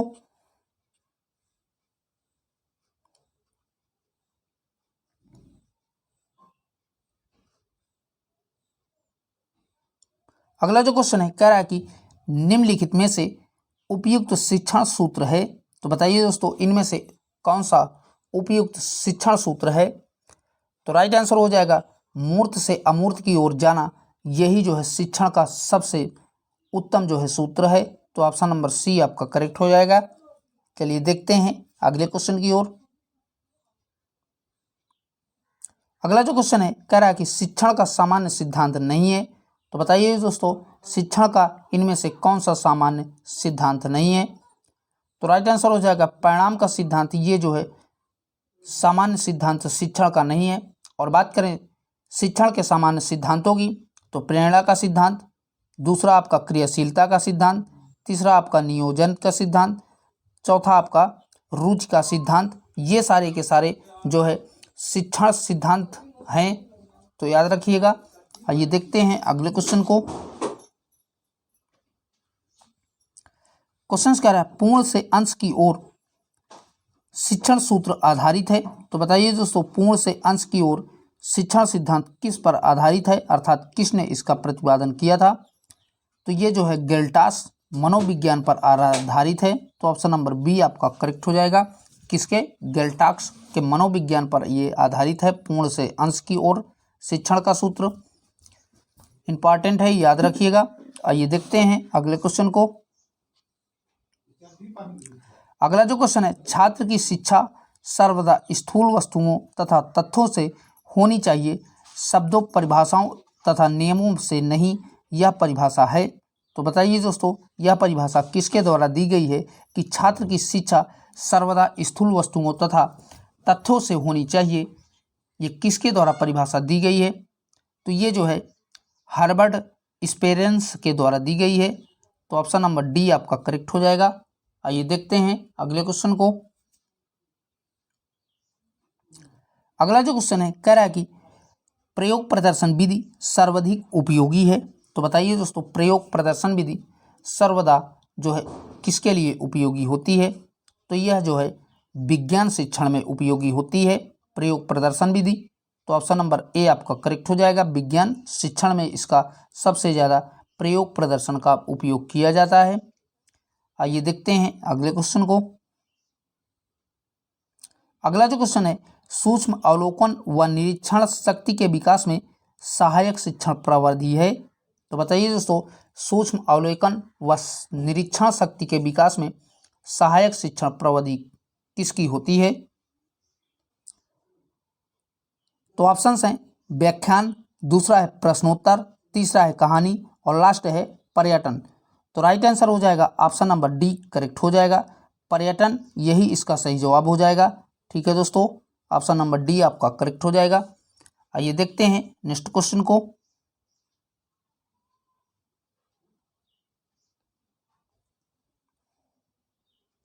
अगला जो क्वेश्चन है कह रहा है कि छात्रों के पूर्व ज्ञान की जानकारी लेने हेतु प्रयुक्त शिक्षण कौशल है।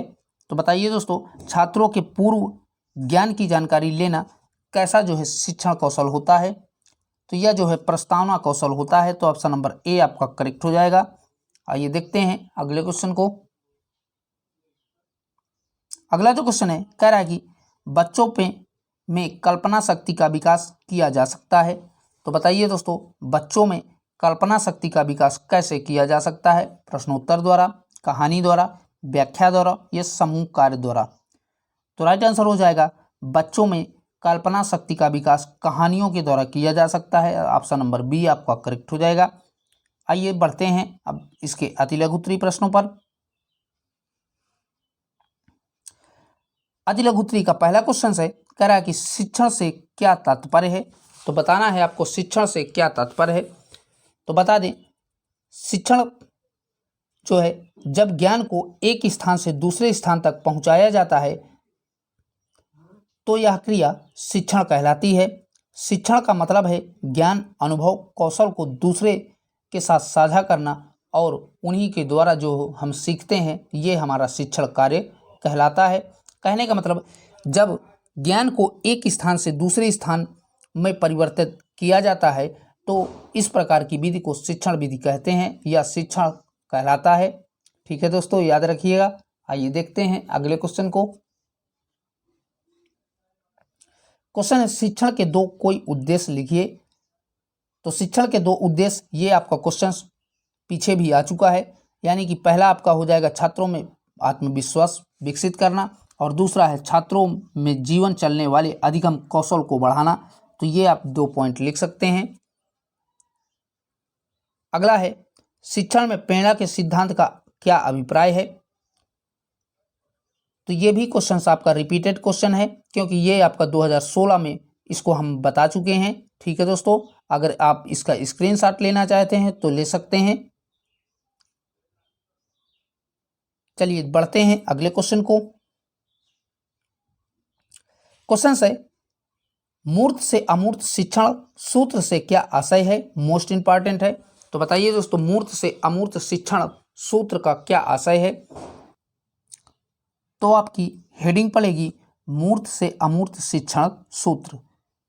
अब इसमें जो है शिक्षण के इस सूत्र के अनुसार शिक्षक को पहले ऐसी बातों का ज्ञान छात्रों को कराना चाहिए जो मूर्त अर्थात दिखाई देने वाला हो और फिर धीरे धीरे अमूर्त जो दिखाई देने वाला ना हो की ओर बढ़ना चाहिए। यही जो है मूर्त से अमूर्त शिक्षण का ज्ञान है। कहने का मतलब पहले जो है शिक्षक को ये कार्य करना चाहिए, यानी शुरुआती दौर पर शिक्षक को जो दिखाई देने वाली प्रकार की शिक्षा है अर्थात चित्रात्मक ढंग से बालक को पढ़ाना चाहिए, जिससे उसे रुचि पैदा हो चित्रात्मक विधि से और फिर उसे धीरे धीरे मतलब अमूर्त की ओर ले जाना चाहिए। यही इसका मुख्य अर्थ होता है। आइए देखते हैं, आप अपने शब्दों में लिख सकते हैं नेक्स्ट क्वेश्चन को। क्वेश्चन है संप्रेरणा की कोई एक प्रयुक्त परिभाषा दीजिए। तो अभी पीछे के जो है क्वेश्चन पेपरों में संप्रेरण कई बार पूछा है, फिर भी यहाँ पर भी बता देते हैं। संप्रेरण एक ऐसी कला है जिसके माध्यम से विचारों, सूचनाओं, संदेशों, सुझावों का आदान प्रदान चलता रहता है। संप्रेरण एक लगातार अर्थात जीवन पर्यंत निरंतर चलने वाली एक नैतिक प्रक्रिया है। संप्रेरण प्रक्रिया को निम्न प्रकार समझा जा सकता है। अब इसके जो है प्रकार कौन कौन से हैं देख लेते हैं। जो संप्रेरण को आप इस प्रकार से इसका फिगर भी बना सकते हैं कि संप्रेरण प्रक्रिया जो है कैसे चलती है। पहले जो है इसमें ये जीवन पर्यंत चलती है।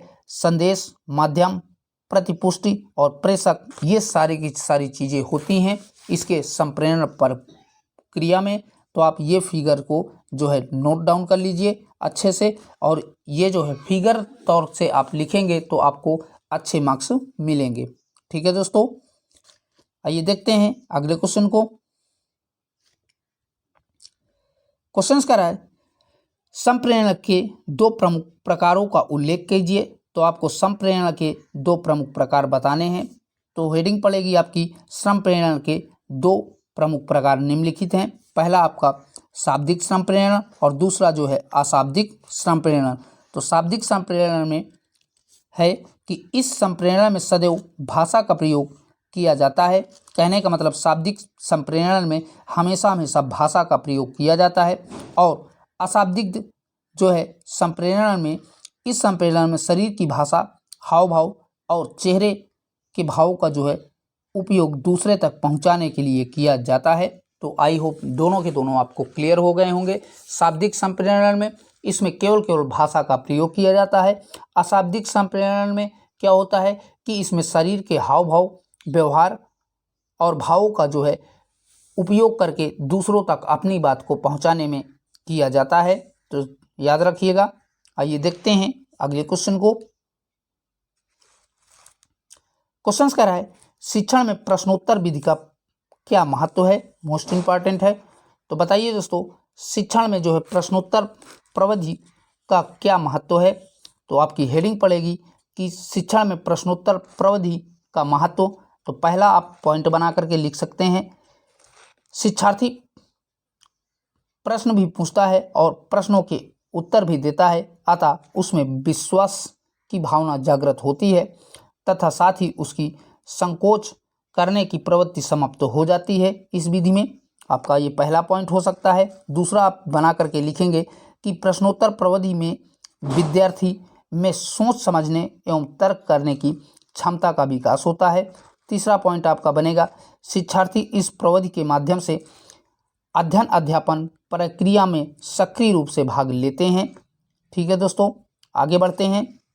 चौथा पॉइंट आप बना करके इसी में लिखेंगे कि इस प्रविधि से जो है शिक्षार्थी में रुचि एवं जिज्ञासा बनी रहती है, जिससे वह ज्ञान सरलता से प्राप्त करता है। ये आपके पॉइंट हो सकते हैं। ठीक है, आइए देखते हैं अगले क्वेश्चन को। अगला है व्याख्यान देते समय क्या सावधानी रखनी चाहिए। तो बताना है आपको व्याख्यान देते समय क्या क्या सावधानियां रखनी चाहिए। तो इस पे लिखेंगे कि किसी वस्तु विषय का गहन ढंग से विश्लेषण करना व्याख्यान कहलाता है। व्याख्यान देते समय निम्नलिखित सावधानियां रखनी चाहिए। तो कौन कौन सी सावधानियां रखनी चाहिए व्याख्यान करते समय व्यक्ति को। तो पहला आपका पॉइंट बनेगा व्याख्यान स्पष्ट एवं सरल भाषा में होना चाहिए। दूसरा आपका पॉइंट बनेगा व्याख्यान के दौरान वाक्यों में क्रमबद्धता रखनी चाहिए। अगला बनेगा व्याख्यान को अधिक प्रभावी बनाने के लिए शिक्षक को मॉडलों, चित्रों एवं तुलना के तरीके से उचित समावेशन करना चाहिए। अगला बनेगा पॉइंट आपका व्याख्यान स्तर के अनुकूल होने चाहिए। और नेक्स्ट बनेगा लास्ट, दिए गए व्याख्यान का एक उचित निष्कर्ष प्राप्त होना चाहिए। सीधी सी बात है, कोई भी आप चीज़ें समझा रहे हो, बता रहे हो किसी को, तो उसका एक निष्कर्ष भी निकलना चाहिए। तो आपके ये पॉइंट आप लोग नोट डाउन कर लीजिए। तो आगे बढ़ें, चलिए देखते हैं अगले क्वेश्चन को। अगला जो क्वेश्चन है कह रहा है कि विज्ञान शिक्षण में प्रयोग प्रदर्शन विधि का क्या महत्व है। तो आपको बताना है कि शिक्षण में जो है विज्ञान प्रयोग प्रदर्शन विधि का क्या महत्व है। तो विज्ञान शिक्षण का सबसे उचित तरीका होता है करके सीखना। क्या होता है, विज्ञान शिक्षण में सबसे उचित तरीका होता है कि करके सीखना। अतः विज्ञान शिक्षण के लिए प्रयोग प्रदर्शन विधि का उपयोग शिक्षक द्वारा किया जाता है, क्योंकि विज्ञान शिक्षण मुख्य प्रयोगों पर आधारित होता है।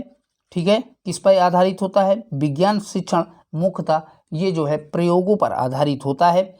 और विज्ञान शिक्षण में प्रयोग प्रदर्शन विधि का प्रयोग करके बच्चों में तार्किकता, वैज्ञानिकता, भौतिकी एवं रासायनिक तत्वों से सही जानकारी का विकास होता है। तो याद रखिएगा। आइए देखते हैं अगले क्वेश्चन को। अगला जो क्वेश्चन है कह रहा है कि बाल केंद्रित शिक्षण का क्या अर्थ है। तो आपको बताना है कि बाल केंद्रित शिक्षा का क्या अर्थ है। तो बाल केंद्रित शिक्षण के अंतर्गत शिक्षक द्वारा बालक को केंद्र बिंदु में रखकर शिक्षा दी जाती है। अर्थात बाल केंद्रित शिक्षण से तात्पर्य है कि जो है इसमें शिक्षक बालक को केंद्र बिंदु पर रख करके शिक्षा देता है, जिसके अंतर्गत शिक्षक बालक की स्वायत्तता एवं स्वतंत्रता तथा विद्यार्थी के सीखने की सक्रिय भागीदारी का ख्याल रखते हैं। ठीक है दोस्तों, चलिए देखते हैं अगले क्वेश्चन को। अगला क्वेश्चन है निदात्मक परीक्षण किसे कहते हैं। तो आपको बताना है कि निदात्मक परीक्षण किसे कहते हैं। तो निदान से तात्पर्य संबंधित समस्या का उपचार करना होता है। अतः निदात्मक परीक्षण से तात्पर्य ऐसी क्रिया से है जिसके अंतर्गत शिक्षक बालक के विषयगत समस्याओं तथा अधिगम संबंधी त्रुटियों को समझकर उसका हल करता है। ठीक उसी प्रकार जैसे कोई चिकित्सक किसी रोगी की समस्याओं का इलाज करता है, वही जो है निदात्मक शिक्षण परीक्षण कहलाता है। अब आइए देखते हैं वुड के अनुसार निदात्मक परीक्षण की परिभाषा। निदान का अर्थ है अधिगम संबंधी कठिनाइयों और कमियों को के स्वरूप का निवारण करना। ये जो है वुड ने बताया था। क्या बताया था, निदान का अर्थ है अधिगम संबंधी कठिनाइयों और कमियों को दूर करना ही निवारण कहलाता है, अर्थात निदानात्मक परीक्षण कहलाता है। ठीक है दोस्तों, आइए देखते हैं अगले क्वेश्चन को।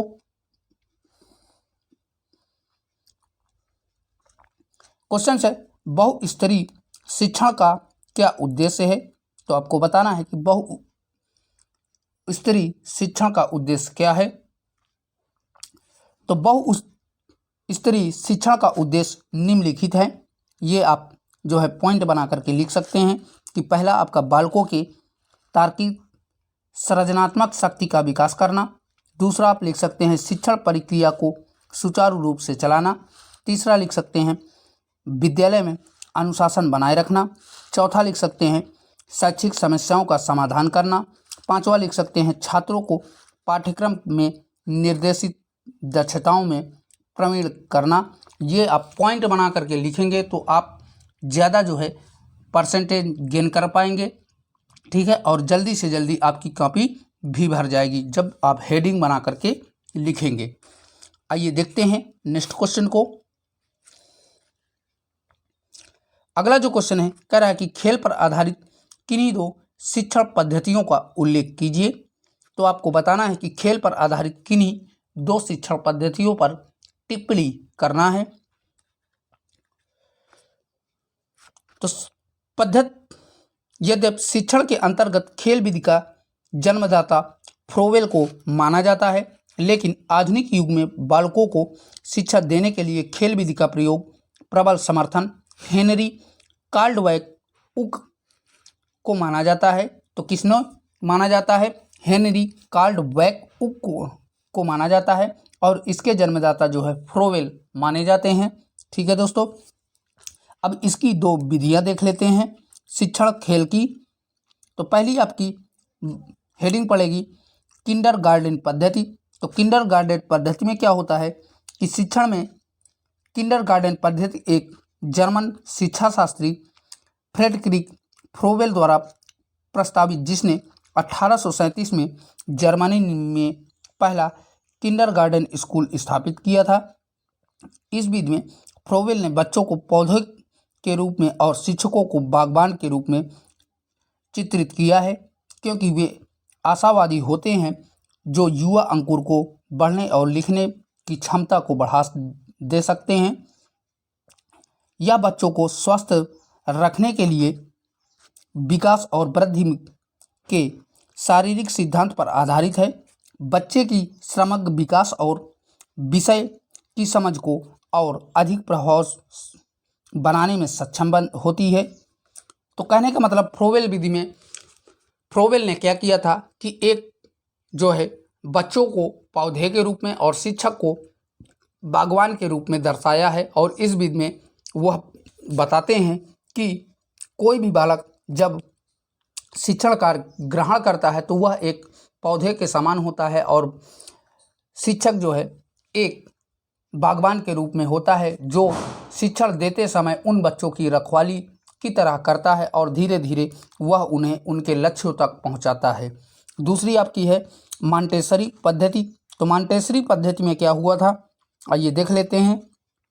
तो मॉन्टेसरी पद्धति के जनक मैडम मारिया मॉन्टेसरी इटली की थी, उन्हें माना जाता है। मॉन्टेसरी पद्धति शिक्षा की ऐसी पद्धति है जो बच्चों को स्वतंत्र रूप से दिखती है और बच्चों को सभी प्रकार के खेलों, व्यक्तित्व विकास आदि के लिए प्रोत्साहित भी करती है। इस विधि को बालक की विशिष्ट आवश्यकताओं को ध्यान में रखकर बनाया गया है। ठीक है दोस्तों, आइए देखते हैं अगले क्वेश्चन को। क्वेश्चन है गणित शिक्षण में उपयोगी किन्हीं दो TLM का नामोल्लेख करते हुए उनका उपयोग लिखिए। तो आपका TLM जो है शिक्षक संबंधी लिखना है। तो पहले आप जान लेते हैं कि TLM होता क्या है। तो TLM शिक्षण अधिगम सामग्री, इसका प्रयोग कक्षा शिक्षण कार्य को प्रभावी एवं रोचक बनाने के लिए किया जाता है। अब इसके दो तत्व जो है, पहला आपका श्यामपट्ट या चाक हो सकता है। कौन सा? पहला आपका श्यामपट्ट तथा चाक हो सकता है। तो शिक्षण अधिगम में इसका उपयोग होने वाला यह अत्यंत महत्वपूर्ण सामग्री है। दूसरा आप लिख सकते हैं उसी में लिख सकते हैं अंक गणिती तथा बीजगणिती के प्रश्नों को हल करने में रेखा गणित के चित्र व आंकड़ों के ग्राफ गणित के अध्यापक श्यामपट्ट और चाक का सहायता से लिख करके इसका उपयोग करते हैं। दूसरा आप लिख सकते हैं प्रकार तथा चांदा का, तो इसकी सहायता से कोण बनाया जाता है। किसी वृत्त वस्तु को बनाने के लिए प्रकार की सहायता ली जाती है। प्रकार व चांदा गणित शिक्षण में कोण में काफ़ी जो है उपयोगी सिद्ध होते हैं। तो इसी प्रकार आपसे अगर लघु उत्तरी में पूछता है तो 3-4 और भी लिख सकते हैं। ज्योमेट्री बॉक्स का पूरा लिख सकते हैं। ठीक है दोस्तों, चलिए देखते हैं अगले क्वेश्चन को। क्वेश्चन है शिक्षण अधिगम सामग्री का क्या अभिप्राय है। तो ये भी क्वेश्चन आपका आ चुका है 2017 वाले क्वेश्चन पेपर में, फिर भी यहाँ पर भी बता देते हैं। तो शिक्षण अपने ज्ञान को जिस माध्यम से जिज्ञासु विद्यार्थियों तक पहुँचाते हैं उसे ही शिक्षण कहा जाता है। ऐसी सामग्री जो पाठ को रोचक और सुबोध बनाने की ओर संकल्पना तथा प्रयत्न विशेष के अर्थ को सुनिश्चित रूप से अधिक स्पष्ट में सहायक सिद्ध होती है उसे ही शिक्षण अधिगम सामग्री कहा जाता है। अब इसके महत्व को देख लेते हैं। तो इसके महत्व जो है पाठ्यांश से संबंधित तथ्यों को समझने के लिए किया जाता है। पाठ्यांश को रचनात्मक बनाने के लिए किया जाता है। अगला पॉइंट आप लिखेंगे समझती हुई विषय वस्तु को आत्मसात करने के लिए। अगला बनेगा पाठ्यांश को समझने में विद्यार्थियों को ध्यान केंद्रित करने में किया जाता है। ठीक है दोस्तों, चलिए देखते हैं अब नेक्स्ट ईयर के क्वेश्चन पेपर पर। ये दोस्तों आपका 2022 का क्वेश्चन पेपर है, क्योंकि 2020 और 21 में आपका कोई भी पेपर नहीं हुआ था कोरोना काल में। तो अब 2022 के क्वेश्चन पेपर पे हम डिस्कस करेंगे। तो पहला क्वेश्चन है इसका बहुविकल्पी का ब्लूम के अनुसार शिक्षण के उद्देश्य हैं। तो ऑप्शन है ज्ञानात्मक उद्देश्य, दूसरा है भावात्मक उद्देश्य, तीसरा है क्रियात्मक उद्देश्य। तो राइट आंसर बनेगा ब्लूम ने जो है ये सभी के सभी शिक्षण के उद्देश्य बताए थे। तो ऑप्शन नंबर डी आपका करेक्ट हो जाएगा।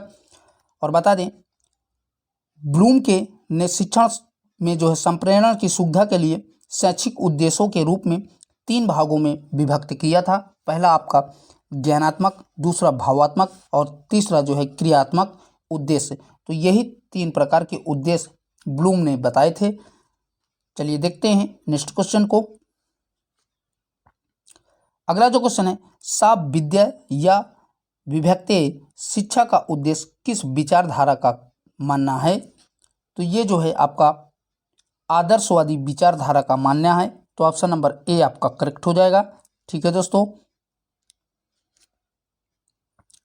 अगला है गेल्टाक्स मनोवैज्ञानिक सिद्धांत पर आधारित शिक्षण सूत्र है।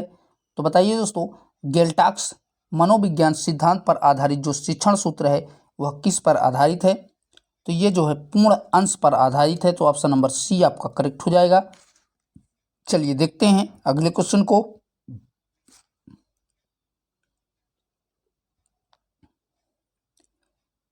क्वेश्चन कह रहा है शिक्षण एक त्रिध्रुवी प्रक्रिया है, किसका कथन है।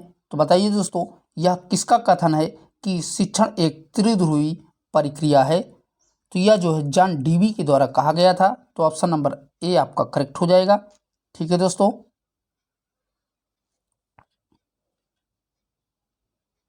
अगला जो क्वेश्चन है कह रहा है कि संप्रेरणा शब्द की उत्पत्ति किस लैटिन भाषा से हुई है। तो राइट आंसर बनेगा ऑप्शन नंबर ए कम्युनिस शब्द से जो है संप्रेरणा शब्द की उत्पत्ति हुई है, जो एक प्रकार का लैटिन शब्द है। ठीक है दोस्तों, और इसका अर्थ की अगर बात करें तो इसका अर्थ होता है साझा या बांटना, इसका अर्थ होता है। चलिए देखते हैं अगले क्वेश्चन को।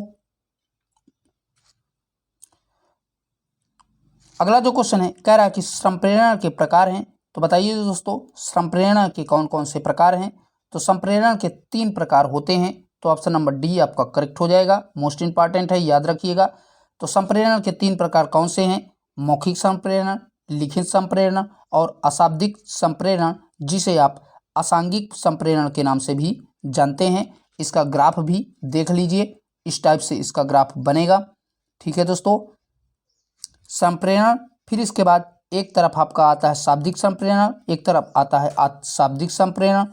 शाब्दिक संप्रेरण में मौखिक संप्रेरण और मौखिक संप्रेरण आते हैं, और अशाब्दिक संप्रेरण में आपका वाणी संकेत, तक्षु संकर्प, मुख मुद्राएं और स्पर्श संपर्क ये आते हैं। आपका ये लघु उत्तरी में भी आ सकता है, तो पूरा इसका ग्राफ भी आप लोग बना लीजिए और देख लीजिए। स्क्रीनशॉट लेना चाहते हैं तो आप लोग ले सकते हैं,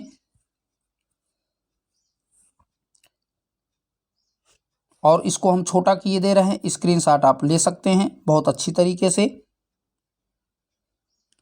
चलिए देखते हैं अगले क्वेश्चन को।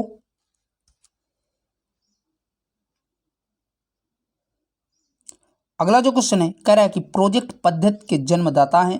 तो बताइए दोस्तों, प्रोजेक्ट पद्धति के जन्मदाता कौन है? तो इसके जन्मदाता जो है किलपैट्रिक हैं। तो ऑप्शन नंबर सी आपका करेक्ट हो जाएगा। ठीक है दोस्तों, आइए देखते हैं नेक्स्ट क्वेश्चन को।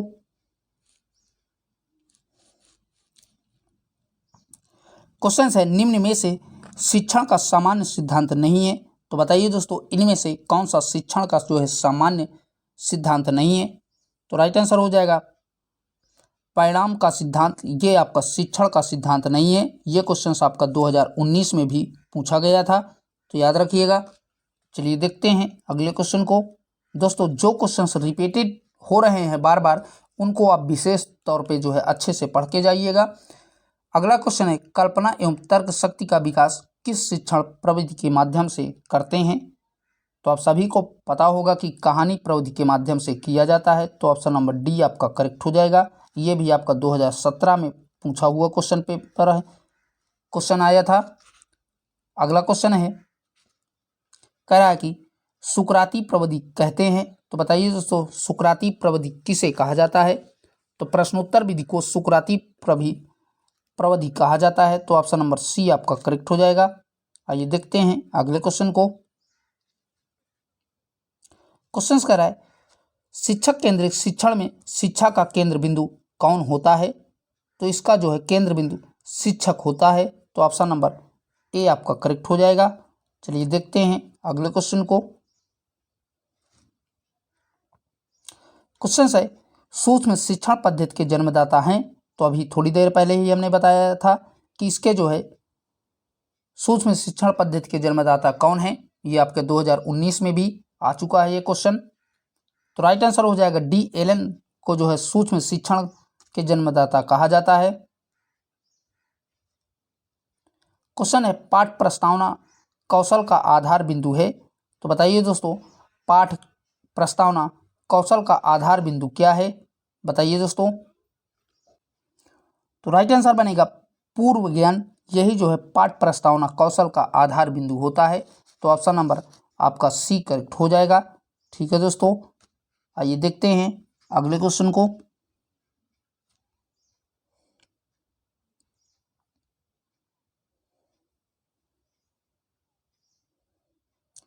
क्वेश्चन है, व्याख्यान विधि में छात्र बने रहते हैं। तो बताइए दोस्तों, व्याख्यान विधि में छात्र कैसे बने रहते हैं? तो इसमें जो है निष्क्रिय रूप से छात्र बने रहते हैं। तो ऑप्शन नंबर सी आपका करेक्ट हो जाएगा। ठीक है दोस्तों, क्वेश्चन कह रहा है अधिगम का अर्थ है। तो बताइए दोस्तों, अधिगम का अर्थ क्या होता है? तो अधिगम का अर्थ होता है सीखना, या तो ऑप्शन नंबर बी आपका करेक्ट हो जाएगा। चलिए देखते हैं नेक्स्ट क्वेश्चन को। अब दोस्तों, यहाँ से आपके अति लघुत्तरी क्वेश्चंस हैं। तो क्वेश्चंस कह रहा है, श्रम प्रेरणा की एक परिभाषा लिखिए। तो ये क्वेश्चंस आपका 2019, 16 और 17 तीनों में आया है। तो आप अच्छे से संप्रेरण के बारे में पढ़ के जाइएगा। ठीक है दोस्तों, अब देखते हैं नेक्स्ट क्वेश्चन को, क्योंकि इस क्वेश्चन को हमने कई बार बता चुके हैं। क्वेश्चन है, संप्रेरण के प्रमुख घटक कौन कौन से हैं? तो आपको बताना है कि संप्रेरण के प्रमुख घटक कौन कौन से हैं। तो संप्रेरण को सामान्य रूप से समझने योग्य तरीके से संप्रेरण से प्राप्तकर्ता को संदेश के संचरण के रूप में परिभाषित किया जाता है। अतः प्रेषक, प्राप्तकर्ता और संदेश एक संप्रेरण घटना मूलभूत घटक होते हैं। कौन कौन से? प्रेषक, प्राप्तकर्ता, संदेश और एक संप्रेरण घटना, ये सभी जो है मूलभूत इसके घटक होते हैं। ठीक है दोस्तों, आइए देखते हैं अगले क्वेश्चन को। क्वेश्चन कह रहा है शिक्षण में अभिप्रेरणा के सिद्धांतों का क्या अभिप्राय है। तो बात करें शिक्षण में अभिप्रेरणा के सिद्धांतों की, तो अभिप्रेरणा का तात्पर्य व्यक्ति की उस आंतरिक स्थिति से है जो किसी विशेष परिस्थिति में व्यक्ति को अपने लक्ष्य तक पहुंचाने के लिए क्रियाशील करती है। दूसरे शब्दों में अभिप्रेरणा एक आंतरिक शक्ति है जो व्यक्ति को कार्य करने के लिए प्रेरित करती है। अभिप्रेरणा के सिद्धांतों से बालक को आश्वस्त करने का अवसर मिला, जिससे कुछ सिद्धांत निम्नलिखित हैं। तो आपके ये जो है इसके सिद्धांत हैं। पहला आपका मूल प्रवृत्ति का सिद्धांत, दूसरा आपका जो है होगा अर्थनोदय का सिद्धांत, तीसरा आपका मनोविश्लेषणात्मक सिद्धांत, और अगला बनेगा प्रोत्साहन का सिद्धांत, और नेक्स्ट बनेगा शारीरिक क्रिया का सिद्धांत। तो ये सभी के सभी सिद्धांत जो है आप नोट डाउन कर लीजिए। आइए देखते हैं नेक्स्ट क्वेश्चन को। अगला जो क्वेश्चन है कह रहा है कि शिक्षण के किन्हीं दो शिक्षण सूत्रों को लिखिए। तो आपको बताना है कि शिक्षण के किन्हीं दो शिक्षण सूत्रों को आपको लिखना है। तो आपकी हेडिंग पड़ेगी शिक्षण के विभिन्न सूत्र। तो बता दें शिक्षण को प्रभावी बनाने की दृष्टि से जिन सूत्रों को ध्यान में रखकर प्रयोग किया जाता है वे जो है शिक्षण सूत्र कहलाते हैं। और कुछ जो है शिक्षण सूत्र निम्नलिखित हैं। तो ये इस प्रकार हैं। पहला आपका है ज्ञान से अज्ञातता की ओर, दूसरा आपका बनेगा सरल से कठिन की ओर, तीसरा है स्थूल से सूक्ष्म की ओर, और चौथा बनेगा पूर्ण से अंश की ओर, पांचवा आपका बनेगा विशिष्ट से सामान्य की ओर। ये जो है सभी के सभी शिक्षण संबंधी सूत्र हैं, तो याद रखिएगा। ठीक है दोस्तों, आइए देखते हैं अगले क्वेश्चन को। अगला जो क्वेश्चन है कह रहा है कि प्रशिक्षण से क्या अभिप्राय है। तो बताइए दोस्तों प्रशिक्षण से क्या अभिप्राय है। तो प्रशिक्षण एक विशिष्ट क्रिया अथवा अल्पकालिक प्रक्रिया है जिससे विशेष कार्य संबंधित सूचना एवं कार्य पद्धति के बारे में जानकारी प्रदान की जाती है। विकास एक सतत चलने वाली प्रक्रिया है। प्रशिक्षण द्वारा व्यक्ति को वर्तमान आवश्यकताओं की पूर्ति के लिए तैयार किया जाता है।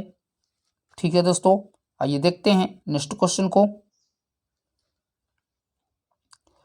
क्वेश्चन से पूर्ण वर्णन कितने प्रकार का होता है। तो आपको बताना है कि पूर्ण वर्णन कितने प्रकार का होता है।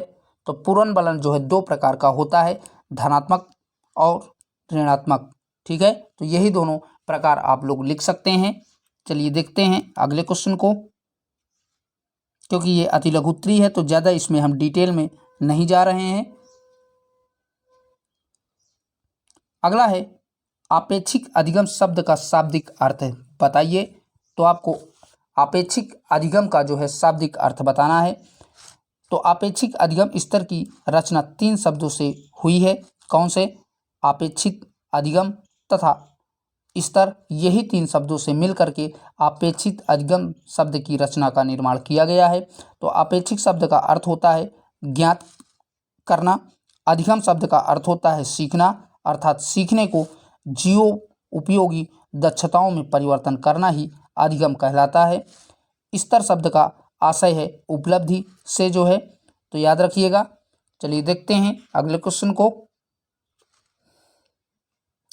क्वेश्चन है बाल केंद्रित शिक्षण की कोई दो विशेषताएं लिखिए। तो आपकी पहली विशेषता है बाल शिक्षण की विशेषताएं निम्नलिखित हैं। तो कौन कौन सी? पहली आपकी है बालकों को समझना, और दूसरी आपकी बनेगी शिक्षण विधि। तो पहली विधि में बालकों को समझने में, तो बाल केंद्रित शिक्षक को बालकों के मूल प्रवृत्तियों, रुचियों, आवश्यकताओं आदि चीज़ों को ध्यान में रख करके जो है चीज़ों को तैयार किया जाता है। और इसमें बाल केंद्रित शिक्षा के द्वारा शिक्षक बालकों को ज़्यादातर व्यवहारिक ज्ञान देता है। ठीक है, कैसा ज्ञान देता है? इसमें बाल केंद्रित शिक्षा के द्वारा शिक्षक के द्वारा जो है बालकों को व्यवहारिक शिक्षा दी जाती है। और शिक्षण विधि की बात करें तो शिक्षण विधि में क्या होता है कि इसमें शिक्षा शास्त्र शिक्षक को यह बतलाता है कि बालकों को क्या पढ़ाया जाए, परंतु वास्तविक समस्या यह है कि कैसे पढ़ाया जाए। इस समस्या को सुलझाने में बाल मनोविज्ञान शिक्षक की आवश्यकता करता है, तो याद रखिएगा। चलिए देखते हैं नेक्स्ट क्वेश्चन को। क्वेश्चन से खेल पर आधारित 2 शिक्षण विधियों के नाम लिखिए। तो खेल पर आधारित आपकी शिक्षण विधियाँ आपकी पहली बनेगी मॉन्टेसरी विधि, दूसरी आपकी किंडरगार्टन विधि, तीसरी आपकी प्रोजेक्ट विधि, चौथी आपकी डाल्टन विधि और पांचवी जो है बेसिक पद्धति विधि। तो यही आप विधियां जो है लिख सकते हैं। अगर लॉन्ग आंसर में आता है तो इन्हीं को आप हेडिंग के रूप में लिख करके इनके बारे में 2-2 4-4 लाइन लिख सकते हैं। ठीक है दोस्तों, आइए देखते हैं अगले क्वेश्चन को। क्वेश्चन है पर्यटन विधि का प्रयोग किन विषयों के शिक्षण हेतु लाभप्रद है। तो आपको बताना है कि पर्यटन विधि का प्रयोग किन विषयों पर जो है शिक्षण हेतु लाभप्रद होती है। तो बता दें, पर्यटन विधि का अर्थ विद्यालय के बाहर कक्षा से है। इस विद्या के अभाव में सामाजिक विषयों का अध्ययन पूर्ण नहीं है। यदि हम सामाजिक ज्ञान को अनुभव केंद्रित बनाना चाहते हैं तो पर्यटन का सहारा आवश्यक है। इससे हम संसार का प्रत्यक्ष अनुभव कर सकते हैं। अर्थात कह सकते हैं कि पर्यटन विधि के द्वारा बालक को जो है बाहरी सामाजिक ज्ञान दिया जाता है। इसके द्वारा बालक को नए नए स्थानों पर घुमाने विद्यालय के द्वारा जो है लिया जाता है और वहाँ से उसे संसार के व्यवहारिक वातावरण और बाहरी चीज़ों का ज्ञान कराया जाता है। यही जो है पर्यटन विधि होती है। आप अपने शब्दों में जितना बढ़ा करके इसको लिख सकते हैं तो लिख दीजिएगा। ठीक है दोस्तों, आइए देखते हैं अगले क्वेश्चन को। क्वेश्चन है सूक्ष्म शिक्षण को परिभाषित कीजिए। तो सूक्ष्म शिक्षण जो है क्या होता है, ब्रूस के अनुसार, मनोवैज्ञानिक ब्रूस के अनुसार इसकी परिभाषा देखेंगे तो सूक्ष्म शिक्षण प्रविधि एक प्रविधि है जिसके शिक्षक स्पष्ट रूप से परिभाषित शिक्षक कौशल का प्रयोग करते हुए ध्यानपूर्वक नियोजित पाठों के आधार पर 5 से 10 मिनट तक वास्तविक छात्रों के छोटे छोटे समूह के साथ अतः क्रिया करता है, जिसके परिणाम स्वरूप वीडियो टेप पर प्रेक्षण प्राप्त करने का अवसर प्राप्त होता है। तो यही आपका सूक्ष्म शिक्षण जो है होता है। ठीक है दोस्तों,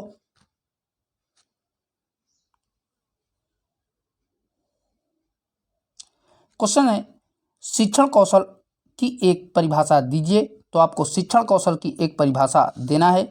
तो डॉक्टर बी के पासी के अनुसार आप कोई भी बहुत से मनोवैज्ञानिक हुए हैं उन सभी का जो है किसी का भी आप लिख सकते हैं। कोई ज़रूरी नहीं कि जो यहाँ पर हमने बताया है उसी का लिखें।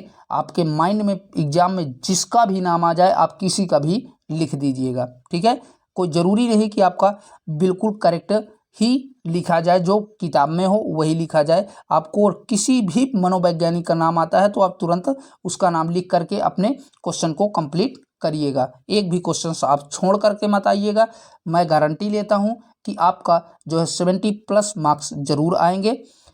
तो क्वेश्चन है शिक्षण कौशल की परिभाषा। तो डॉक्टर बी के पासी के अनुसार शिक्षण कौशल छात्रों के सीखने के लिए सुगमता प्रदान करने के विचार से संपन्न की गई संबंधित शिक्षण क्रियाओं और व्यवहारों का समूह है।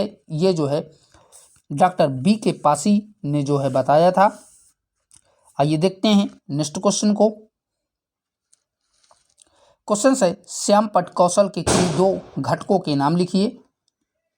तो ये क्वेश्चन आपका 2016 में भी आ चुका है, तो इसको हमने डिस्कस कर लिया है। आइए देखते हैं अगले क्वेश्चन को। अगला है स्पष्टीकरण युक्ति से आप क्या समझते हैं। तो स्पष्टीकरण युक्ति क्या होती है। तो स्पष्टीकरण का उद्देश्य है छात्रों के सामने नवीन ज्ञान को इतने सुंदर और बोध ढंग से प्रस्तुत करना कि वे उसके हृदयंगम कर ले। अध्यापक इस युक्ति का प्रयोग उस समय करता है जब उसे यह ज्ञात होता है कि उसके छात्र उस विषय के बारे में अल्प ज्ञान रखते हैं जिसे वह पढ़ाने जा रहा है।